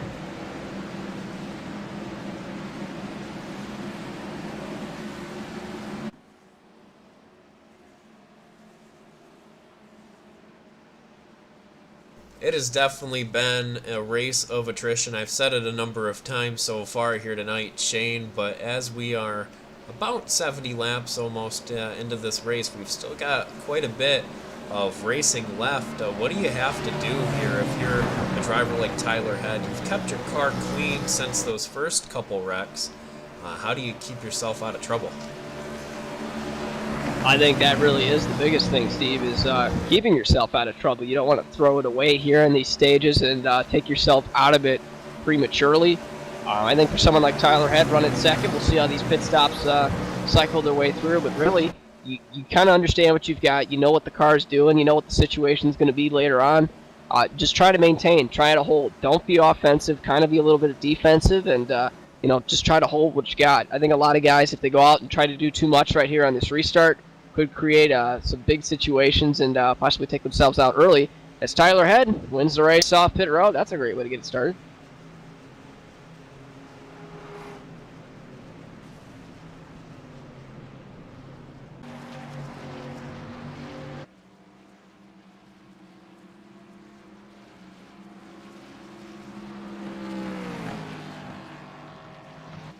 Yeah, 68 coming to 69 laps into this race. Tyler Head has been one of the drivers that's definitely shown the strongest of suits here tonight, as a lot of the drivers up towards the top 5 have been repeat players. Very impressed with drivers like him, Steven Wilson, even drivers like Sean Peleg, who have repeatedly gone from outside the top 10 to inside the top 3 pretty quickly, and then they fall back and then make their way back to the front. So you can definitely get a feel for how strong the draft is here. The closing rate is crazy, especially when you get right in between and kind of side draft them, and you get the draft from the front. You can easily pick up another 5-6 miles an hour. Yeah, and the biggest thing that's been the storyline tonight has been that draft off the corners, off turn 2, like we just saw, and off turn 4, especially early on. Guys get a really strong run, And because of that extra speed, the tires kind of give up on exit, and they all pretty much push directly into the wall. And we've seen many instances of guys just literally bouncing off the wall because they're just going so fast, and car loses all that front downforce, and the nose just pushes right up. So these guys are going to be pushing harder and harder as this race gets to the end, and especially in those closing laps. They're going to have to understand how the handling is off the corner, and especially if they're on old tires, how to make that work. That's going to make this race even more interesting, Steve, that's for sure. And if you're a driver that's been outside the top 10, the top 15, now may be a good time to start trying to push a little bit harder. One thing I will say is if you've ran around in 15th or 20th all day, the racing back there is vastly different from what it is up at the front. So if you want to be contending for that win at the end, now is the time to start moving up through the field. If you aren't in the top 5, the top 10 even, with about 10 to go, you know, you're going to be in one of those situations where you're going to have to work all the way through the pack, make every single pass, hopefully have a drafting partner, and be able to maintain it up there all at the same time. Now, if you're a driver like Logan Crest, Tyler Head, you can afford to fall from first or second back to fifth because you're only a couple tenths, if that, from behind the leader. But if you're a second and a half back, that's a lot of cars that could be between you and the leader. So you definitely gotta start playing your strategy and get ready to potentially go green all the way to the end. We still have the chance for one more green flag stop. So, I mean, we haven't had the opportunity for that thus far, but you never know. Here is the pace car, the Porsche pace car, pulls on down pit road. Green flag in the air. Tyler Head is away as the field is stacking up and getting loose, and oh boy, we could almost go around there as everyone saves it, but that was a stack up for sure. Oh yeah, Tyler brought him down incredibly slow, and wow, that's perfectly legal for him. The rest of the field was expecting different. A lot of guys checked up. Ryan Gavel, I saw, was the big loser on that one. He lost a bunch of spots having to check up hard, but nonetheless, everyone gets up to speed, and what that has done is kept the field pretty close, as everybody's pretty much double file, is now single file more towards the front.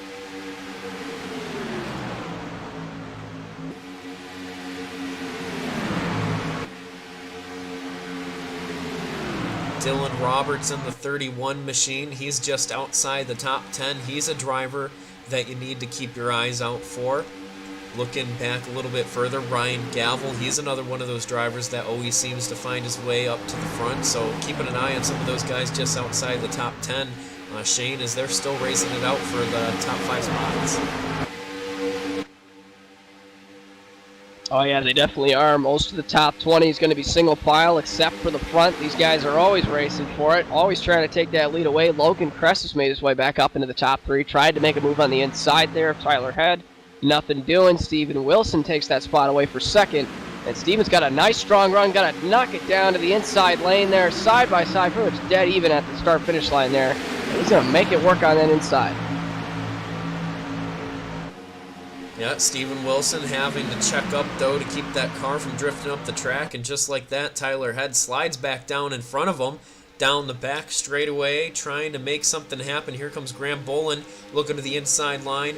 The number 41 machine giving a little bit of a push to the 18, as it looks like the 30 of Logan Cress is going to be the only car up inside the top 5 on the outside line. Here comes Steven Wilson with the draft from behind Tyler Head. He's going to look to the inside. Tyler is going to block him going through the tri-oval. The 18 is going to look back up to the high side, and he's going to be door-to-door with him going into 1 and 2, Shane.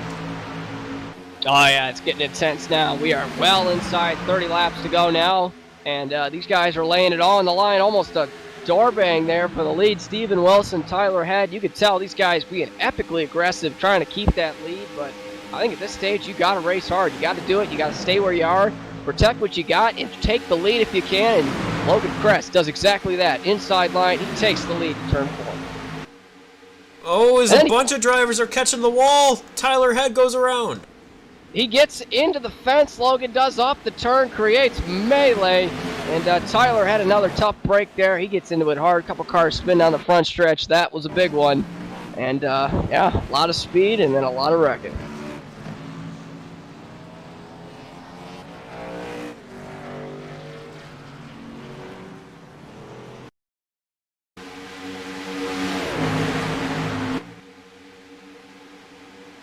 Yeah, they just came off the corner with so much speed, Shane, that they just couldn't do anything.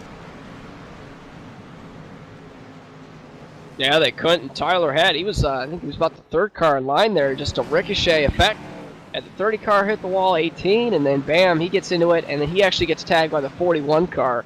And that just spins him right around and sends him just barreling freaking through the front straightaway. That was crazy. A lot of cars trying to avoid that. Saw a couple spin through the front grass, and that was the 41 car. Graham Bolin was the other guy. Those guys were up front in the top 5, and just like that, it all goes south, and that's a tough break for them.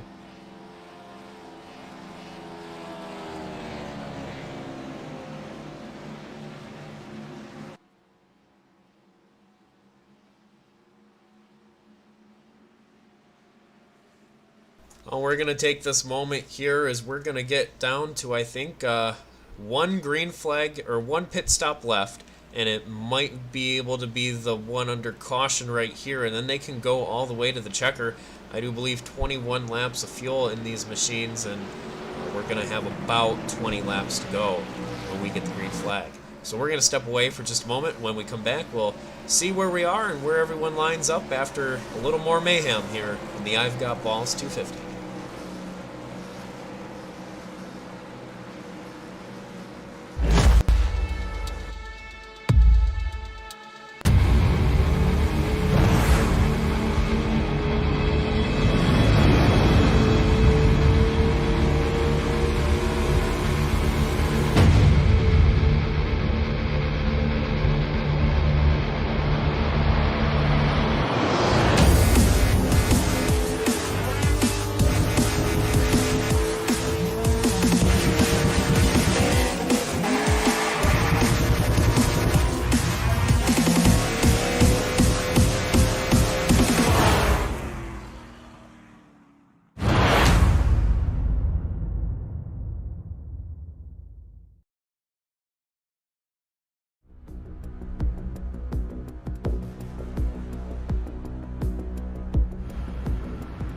Squadron, this is the situation.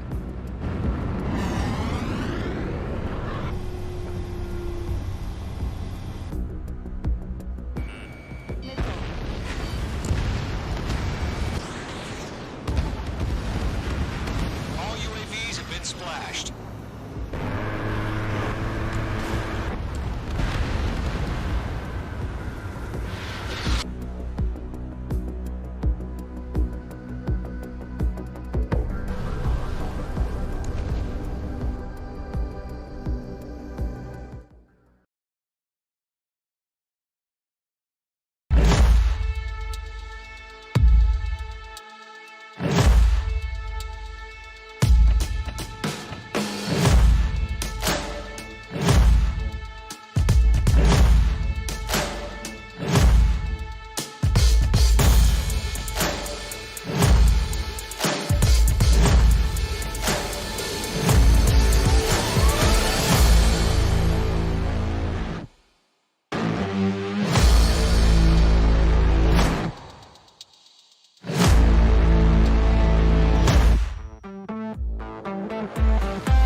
Well, Shane, we are lined back up behind the Porsche pace car here, as it looks like Logan Kress is going to be the leader, as we've got 22 laps to go when we get the green flag. So I think that puts us either right at the edge of fuel mileage, or they're going to be just short, Shane. So this will be an interesting run if we go green all the way. I'm curious to see if we have enough fuel in the tanks to make it all the way to the checker. Yeah, it's definitely going to be interesting to see. I guess the probability that we actually do go green, I mean, theoretically, we'll have to see if that's actually the case. But if it is, this definitely will be interesting. Not sure how many runs these guys have done through practice throughout the week, how long they can go on fuel exactly, but I guess especially if you're just up front, you're not really wanting to be in the lead right now, maybe more towards the exact end. it might be a good idea to kind of take it easy first couple laps, maybe buy yourself some more fuel, and if we do see a situation like that, possibly be better off. Yeah, and in this final run, if you're a driver, you know, like I said a little bit earlier, if you've been outside the top 15, the top 20, now's the time to really push. And as the sun has pretty much vacated Daytona International Speedway for the time being, that's going to make this track a little more slippery, in my opinion, just because the speeds are going to go up a little bit higher. So these guys are going to have issues holding on. But the green flag is back out yet again. We've got 22 laps to go here.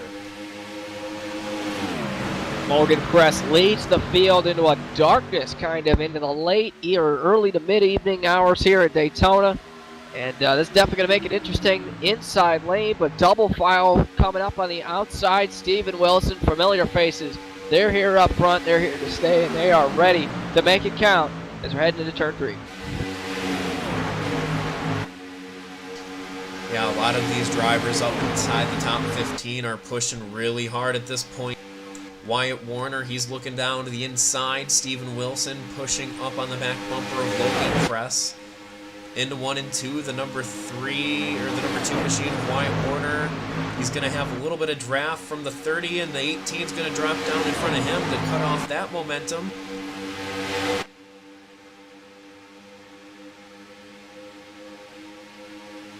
Yeah, still neck and neck. Top 4 pretty much exactly together, almost trying to tandem a little bit for the most part there. But what all this is doing is allowing the rest of the field to pull up through the front. There's the 54 car, Brandon Cruz Monzavais.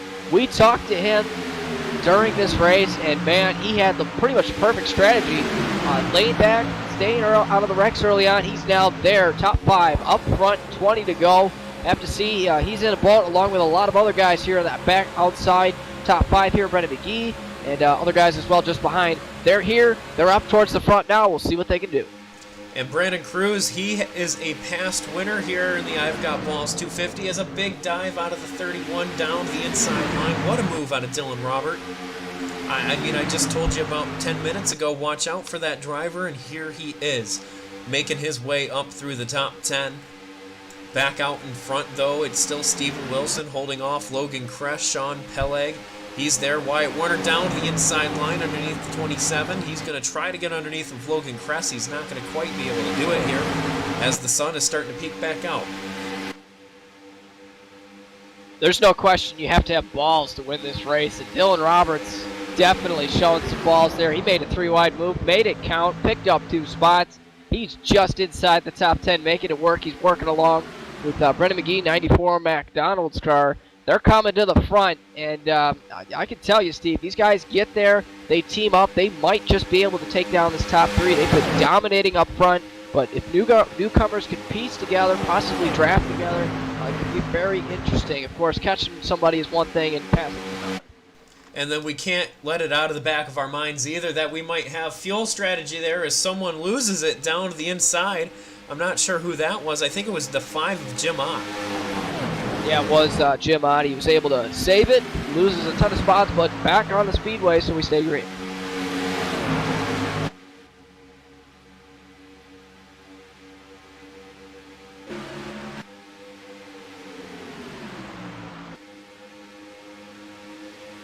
Sean Peleg there, he's in the second position trying to get around Steven Wilson now in that number 18 machine, but also Logan Crest back down on the inside of Sean. He's going to try to use the side draft to pull his way up to the front of him, but he's going to have to fall back in behind him. 42 car Christopher McCulloch got into the outside wall there in turn 2, going to lose a couple spots. Seen a lot of sparks coming through here. And I think the 54 car, yep, Brandon Cruz Monzavais got into the wall in turn 3. A lot of these guys maybe making some pretty aggressive moves. Handling might be going away, and just making things more interesting. And that is going to be heartbreaking for Brandon Cruz as he's going to be 2.8 seconds back. He's going to need that caution to get back up there. He's not going to be able to do it all alone as midway through the pack, man, they are jostling all around. Malik Ray in the 0-1. He's trying to make his way back up to the front. Neil Frolic, he's back there. Sean Williams, Ryan Duquette, Justin Roden. all of those drivers want a chance at the I've Got Ballz 250 championship, or the title, whatever you want to call it, here tonight. But they just are struggling as they're bouncing off the outside wall. Yeah, another car, 97. Nicholas Ward, he's in the other amp. Taking a lot of moves. They were 3 wide through the middle for pretty much an entire lap, about a lap and a half ago. They got it sorted out. These guys, they know it's time to go. They're starting to see that front pack break away, and you might be getting the sense that something could happen. And there you go, into the wall. 42 around, wrecking in the back. We'll have to see if a caution comes out. He's going to come back up the track, and he's going to get nailed. Absolutely nailed. Multiple times. The 42, Christopher McAuliffe, absolutely nailed. Clobbered by literally everybody behind a big-time wreck, and wow. Yeah, you definitely had to throw the caution for that one. They just kept piling in. We'll take a look at the replay there, see what happened. It looks like he just came up off the corner and got into the wall, got turned around. He just gets nailed there down the back straightaway, just missed by Brandon Cruz, and then gets nailed from behind and then nailed yet again. And that is going to end his night for sure.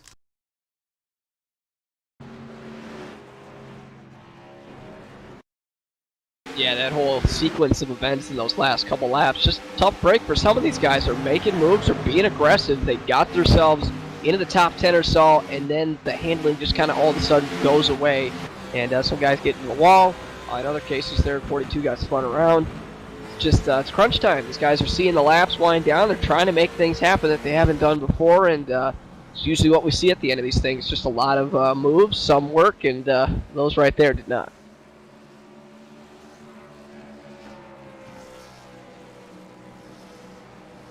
Use the dirt street stocks.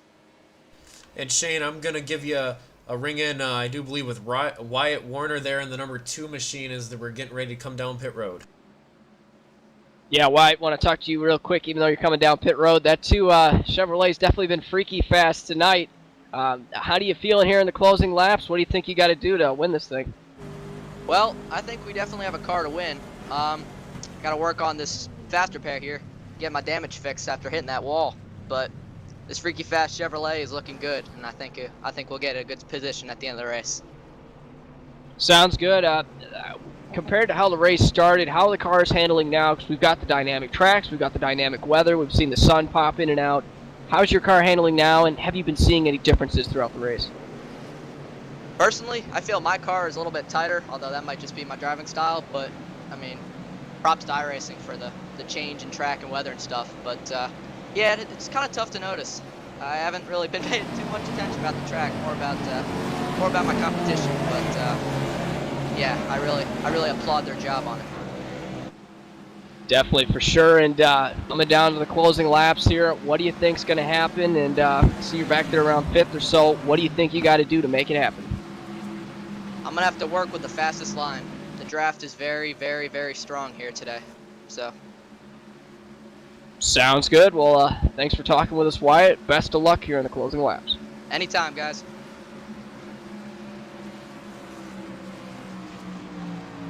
And that was the number 2 of Wyatt Warner. He's going to be somewhere towards the back half of the top 10, probably around 7th, it looks like. That could be a very quick 7th up to 1st. It only takes a couple of corners, and you can pretty much go from 15th all the way up to 1st, but that goes vice versa as well. You could be Steven Wilson in that 18, catch the outside wall just a little bit, and all of a sudden now you're all the way back outside the top 10, or what we saw happen to Brandon Cruz-Montsevice. He caught the wall, and just like that, he was well back behind the main pack. So trouble could happen very quickly here for any of these drivers, and we'll just have to see how it plays out here, as I think we're getting 1 to go on the pace car. Yeah, and Wyatt definitely brought up a good point right there.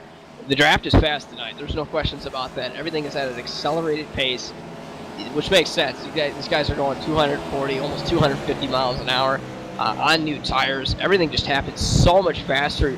Even though it already happens fast, it's even faster tonight, and that just makes it even more difficult. And especially now, when these guys are going to make these moves and try to, make it happen in the closing laps, everything's going to happen so fast, and it's almost going to be like guesswork, trying to put the car where you think it's going to be and you might have to make some moves a little bit blindfolded. Just try to do something, because the gaps are going to be very narrow, and you're not going to have a lot of time to react.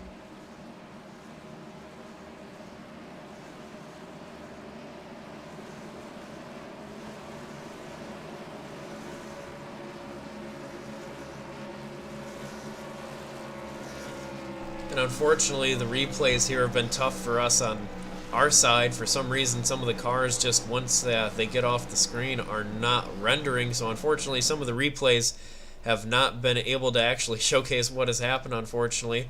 Not sure what that's all about. Set to show all of the cars on the track, so not sure why that's happening. But one thing we haven't talked about here as we get the green flag in just a moment is we still have a shot for green-white checkers here tonight, by the way that this race is set up. So if we get a caution on lap 99, we can still get a chance at getting that green flag, checkered flag finish. So we'll see how that goes as the green flag drops and we're back to racing here. Yeah, that's a good point, Steve. I remember a race about 3 years ago or so. I got Ballz 250. They used all 3 green-white checkered attempts, and I feel like if we get to that, we might have to use all of them. So we'll have to see. Field back to green, about 10 to go.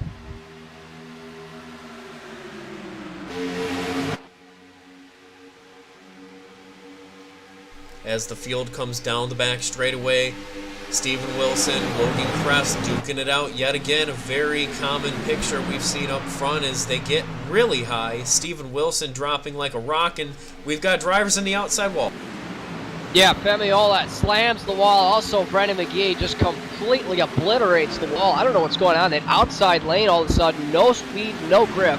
Steven Wilson loses a bunch of spots. He didn't hit the wall, but man, that outside groove just gone. Well, that's just what I was talking about there under caution. As quickly as you can go from 15th up to 1st, you can go from 1st all the way to 15th as Steven Wilson is dropping outside of the top 10. He's all the way back to 17th. And a huge heck of a move. 30 car, Logan Crest been doing it all night. He puts the move on Garrett Lowe and he takes the lead. He brings Sean Pellig with him. And just like that, he leads this lap. And then Sean Pellig, he makes his own move to the inside. He's going to almost clear him. They're going for it here. And Sean Pellig really wants to get this victory here tonight. He wants to be added to the list of winners for the I've Got Ballz events, but it's not going to be easy as Logan Crest, Garrett Lowe on the outside, and then Wyatt Warner, we talked to him under that last caution. He's making his way back up through that top 5 as well, getting that damage repaired. Oh, as they're getting really close there, Garrett Lowe goes to look down to the inside line off the corner, and he's not going to quite be able to get him, but he's going to have the run through the tri-oval. Yeah, Wyatt's doing exactly what he said he would. He's trapped him with the fast cars, trying to get in the fastest lanes, and he's made his way from 9th all the way up to 4th, and he, like many other drivers around this area, are in position. It's about capitalizing what's given to you, what can you do with what you got. We are inside 10 to go, and the laps are trickling down. These guys, if they've got any kind of run, they are taking full advantage. Nicholas Duquette in the number 51, Dylan Roberts in the number 31. These are drivers I said you needed to watch. They're back up in the picture as well. Justin Roden in the 07. He hasn't been in the picture of the top 5 a whole lot either tonight, and he's up there now. Malik Ray, one of those drivers that always is up in the top 5, top 10 in these races. So we've got a lot of talent up here in the top 10, Shane, and if we stay green, things are going to get very interesting. Yeah, the other Menards car, Ryan Gabel's also up there too. He had a lot of interesting things that happened a couple laps ago, but he's back up to the front, and they're just going crazy. This top 10 laying it all on the line, going for it. Sean Pellig still in the lead. Garrett Lowe second. Logan Crest washes up, loses a couple spots there.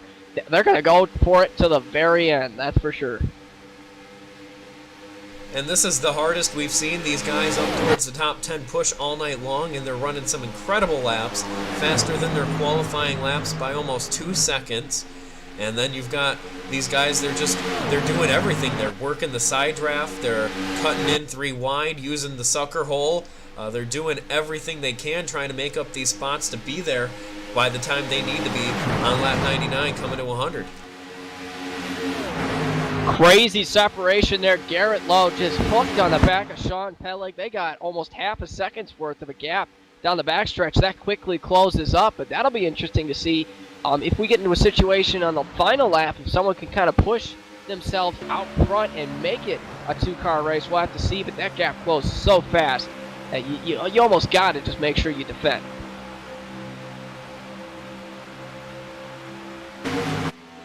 And if you're any of these drivers up towards the front, you're running this fast right now, you're probably getting a little nervous because that outside wall coming up off these corners is getting a little closer. Here is almost catching the outside wall. The 07 of Roden doing everything he can not to. That's going to check up Wyatt Warner. That's going to push him a little bit further back. And just like that, he goes from 3rd all the way to 8th. Now double file, Sean Pellig trying to battle it out. Logan Kress on the high side there, and Sean's going to clear him going into the corner. Logan's going to try to get the side draft and the run off of it, but doesn't look like he's quite going to get there as we go down the back straightaway.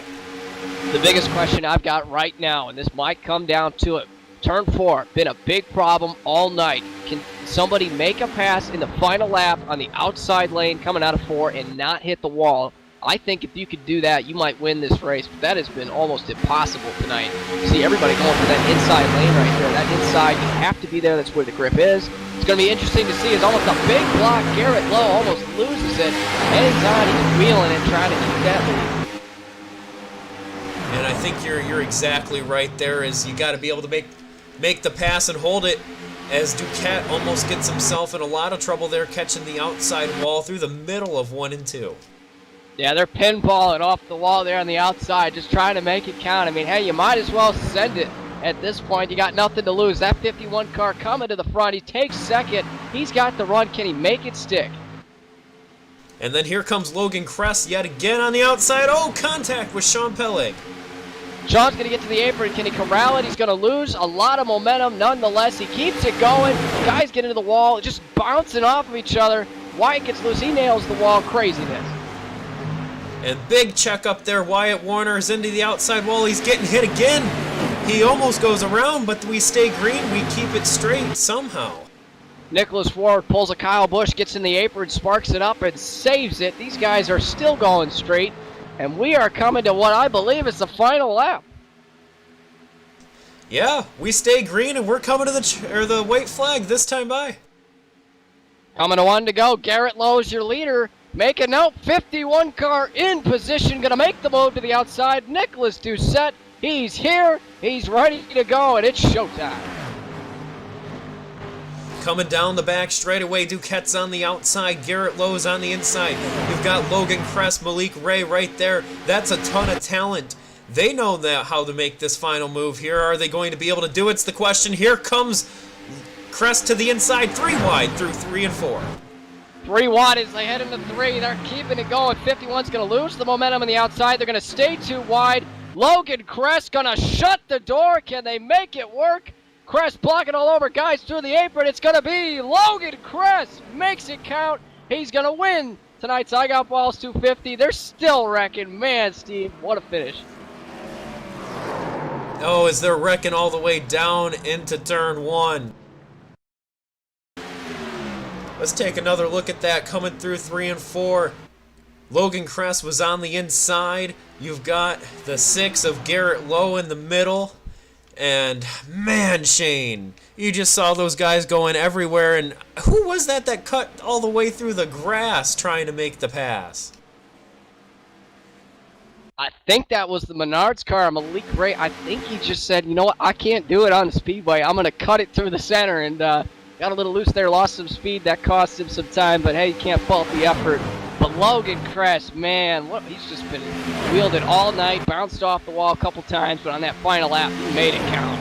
And he shut the door and took the victory.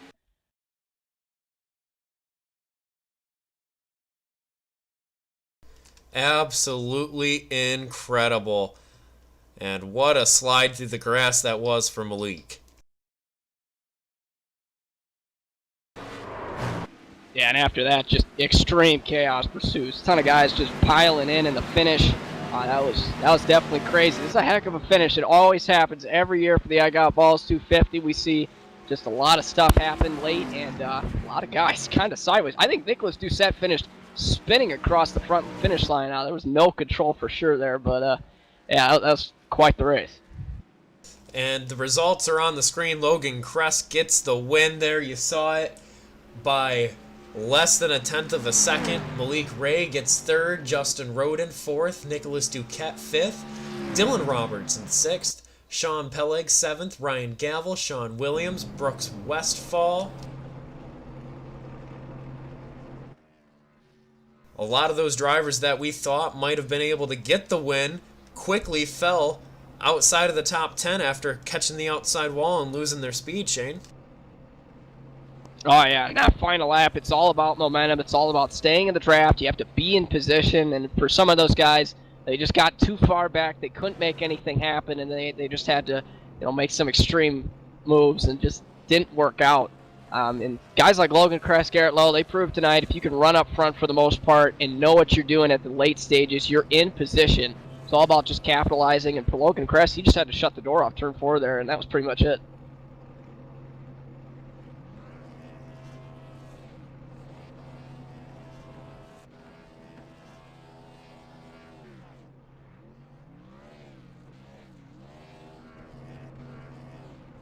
I was talking to Garrett right, like as we crossed the line. It was honestly the racing inside top 20 the whole time was fun. A lot of those wrecks happened in the back, and those last 5 laps are just insane. Yeah, taking a look at some of the highlights from those last few laps, it just was absolutely incredible watching some of the drivers up at the front. The speed was just so high that you could barely hold on to it coming off the corners. When you came across and you were able to make your way up to that top spot, were you gonna block for everything you could, or were you just gonna stand your ground? What would have you done, coming to the checkered flag there 3 wide? Honestly, I threw it in turn 3. I did not expect it to stick. I thought I was gonna door. I think it was Garrett to my outside, and it stuck. And I knew at that point we were probably gonna be clear coming out of turn 4, and then we got clear, and I was blocking, and then I thought Garrett got underneath me, like a move before he actually got underneath me, and I was like indecisive whether if I wanted to throw the block and turn myself head on in the wall or try to drag racing back to the line, and it ended up working out. I totally forgot about the yellow line rule coming to the finish, how he could go under there. So just I barely remember what happened. And that seems to be how it always is here. These final few laps at Daytona or Talladega, these super speedways, they happen so fast, and everything you choose to do, it has to happen on a split-second decision. And looks like luckily for you, you chose the right one, but you barely got the win because Malik, he was sliding through the grass there and almost took it away. Did he really? Oh, I'm looking at the replay right now. That's insane. I watched all these before I jumped in and did this one this year, and pretty sure someone won the second annual one or the third annual one, one of those wrecking sideways through the grass, and that would have been nuts if he stole it from both of us.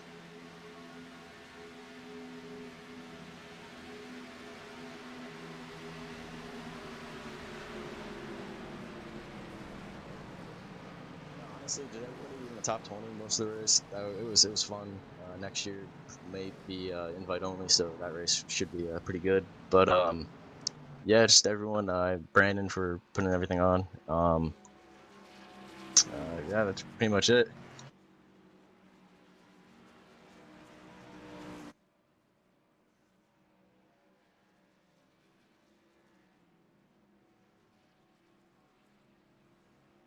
Thank you, man.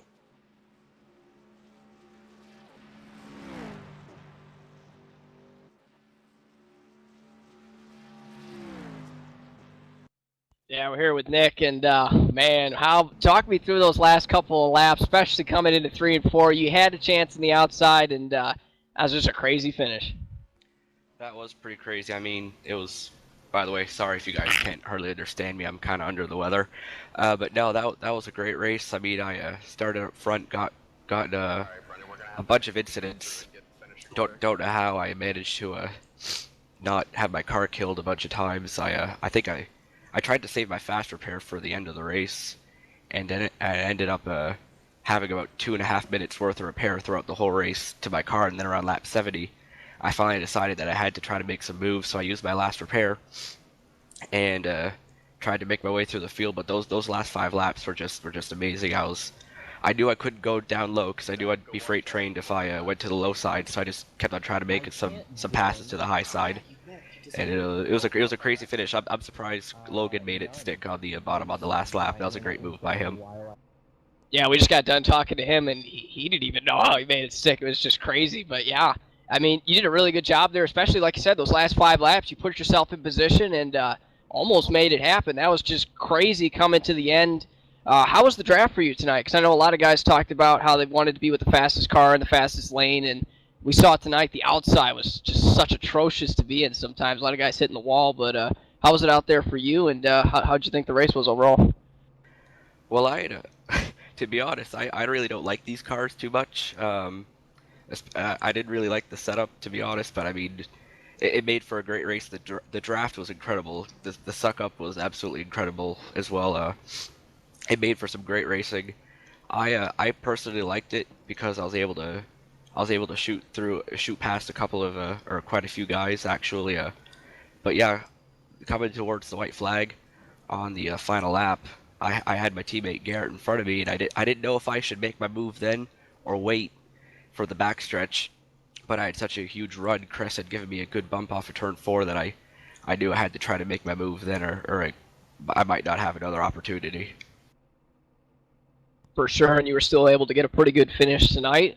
Is there anyone you want to thank for tonight's race, and any sponsors or anything like that? I mean, I'd like to thank Brendan for all he does for Winstel. I've been here for about, I don't know, 2-3 years now, and I've got to know everyone pretty good. And we all like to race against each other. It's always some fun racing. We get heated a lot of times, but we get over it. It's all fun. We're all good friends, and I'd like to thank you guys for putting on for broadcasting this. Hopefully everyone had a good time, and I'd like to give a shout out to my teammates at FSR. Sounds good. Well, good job tonight, Nick. Definitely helped put on a show, as many of the guys out there did tonight. Great job. Thank you.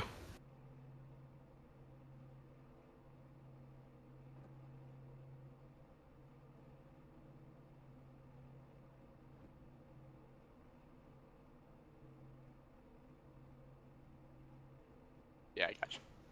Well, those final few laps were definitely interesting, to say the least. What was the strategy coming to the line there? Well, going down the back, I was just trying to, stay even with Nick there and see if, we could race it out. And then I guess whoever was behind Crest just gave him a huge shot and shot him right around both of us, and he was able to clear us. I just trying to come back to the line, try to get in behind him, see if I could, get a little draft off of him, maybe pull back up next to him, but wasn't able to get anything done. So second still good. I got the Noble 5 bonus, so that's nice. Congrats to Crest, ran a great race. This combo is incredibly fun and incredibly challenging at the same time. And I thank Brennan for putting it all on, and you guys for broadcasting. All right, well, thank you. And who do you have to thank? Any sponsors on your car or for your team? 5-Star Racing over there at FSR, along with Nick Doucette, kind of teammates. So that was an interesting finish between us to try to both get the win there, but neither one of us came out on top. So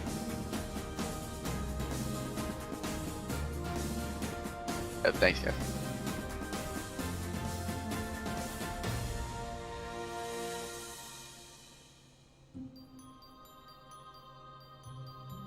Absolutely, Sean. You got a copy? Yes, sir. All right. Well, that was quite the finish. I know you kind of had a back seat to the front couple of guys when they came across the line. Talk us through those last couple laps, and I guess just how the race went for you. Well, yeah, it was a really intense race from start to finish. I qualified near the front, but then on like the first or second caution, I had a little issue on pit road, sent me back to 30th, so spent most of the race trying to claw my way back up. Ran about top 5 the whole race, took the lead on lap 94, and I was thinking I might have a chance to win it, but drove it in too deep to 3 one lap, and it was over from there.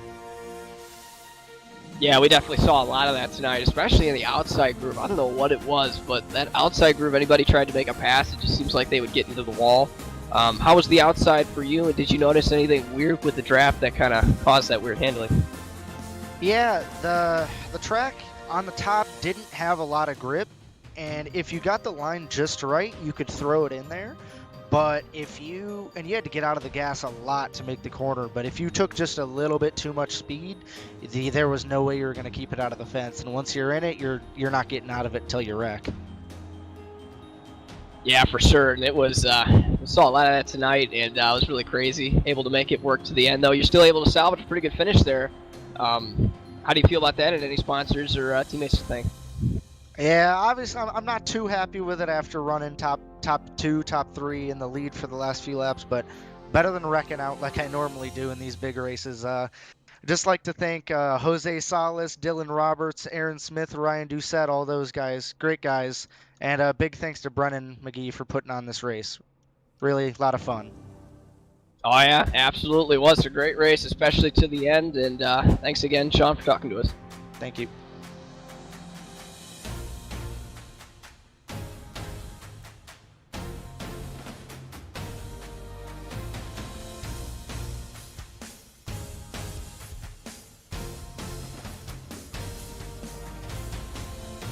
All I can say is, wow, that was probably the most intense part of the race, and it sure showed through everybody.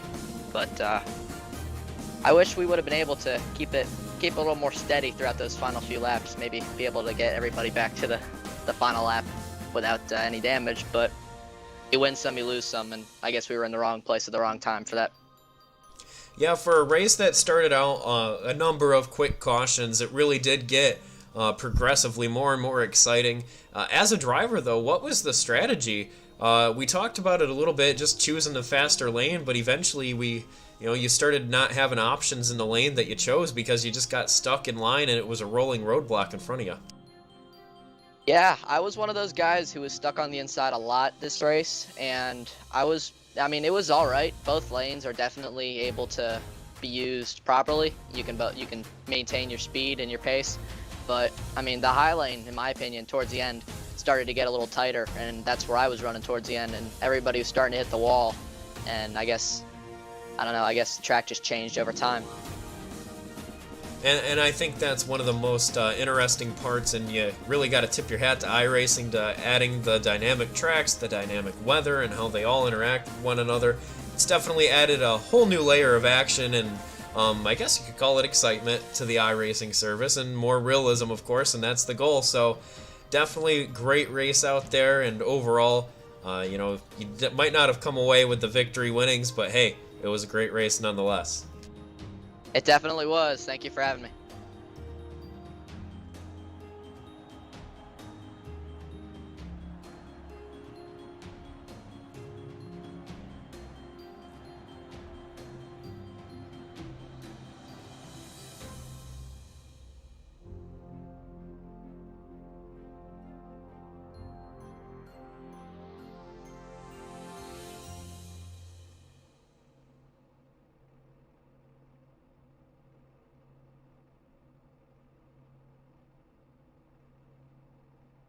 Oh yeah, and this was the first race with the dynamic weather, as you said, and also the dynamic tracks has always been a part of it. All that mixed together, many variables these guys had to deal with tonight, and the track and just everything in general was ever changing.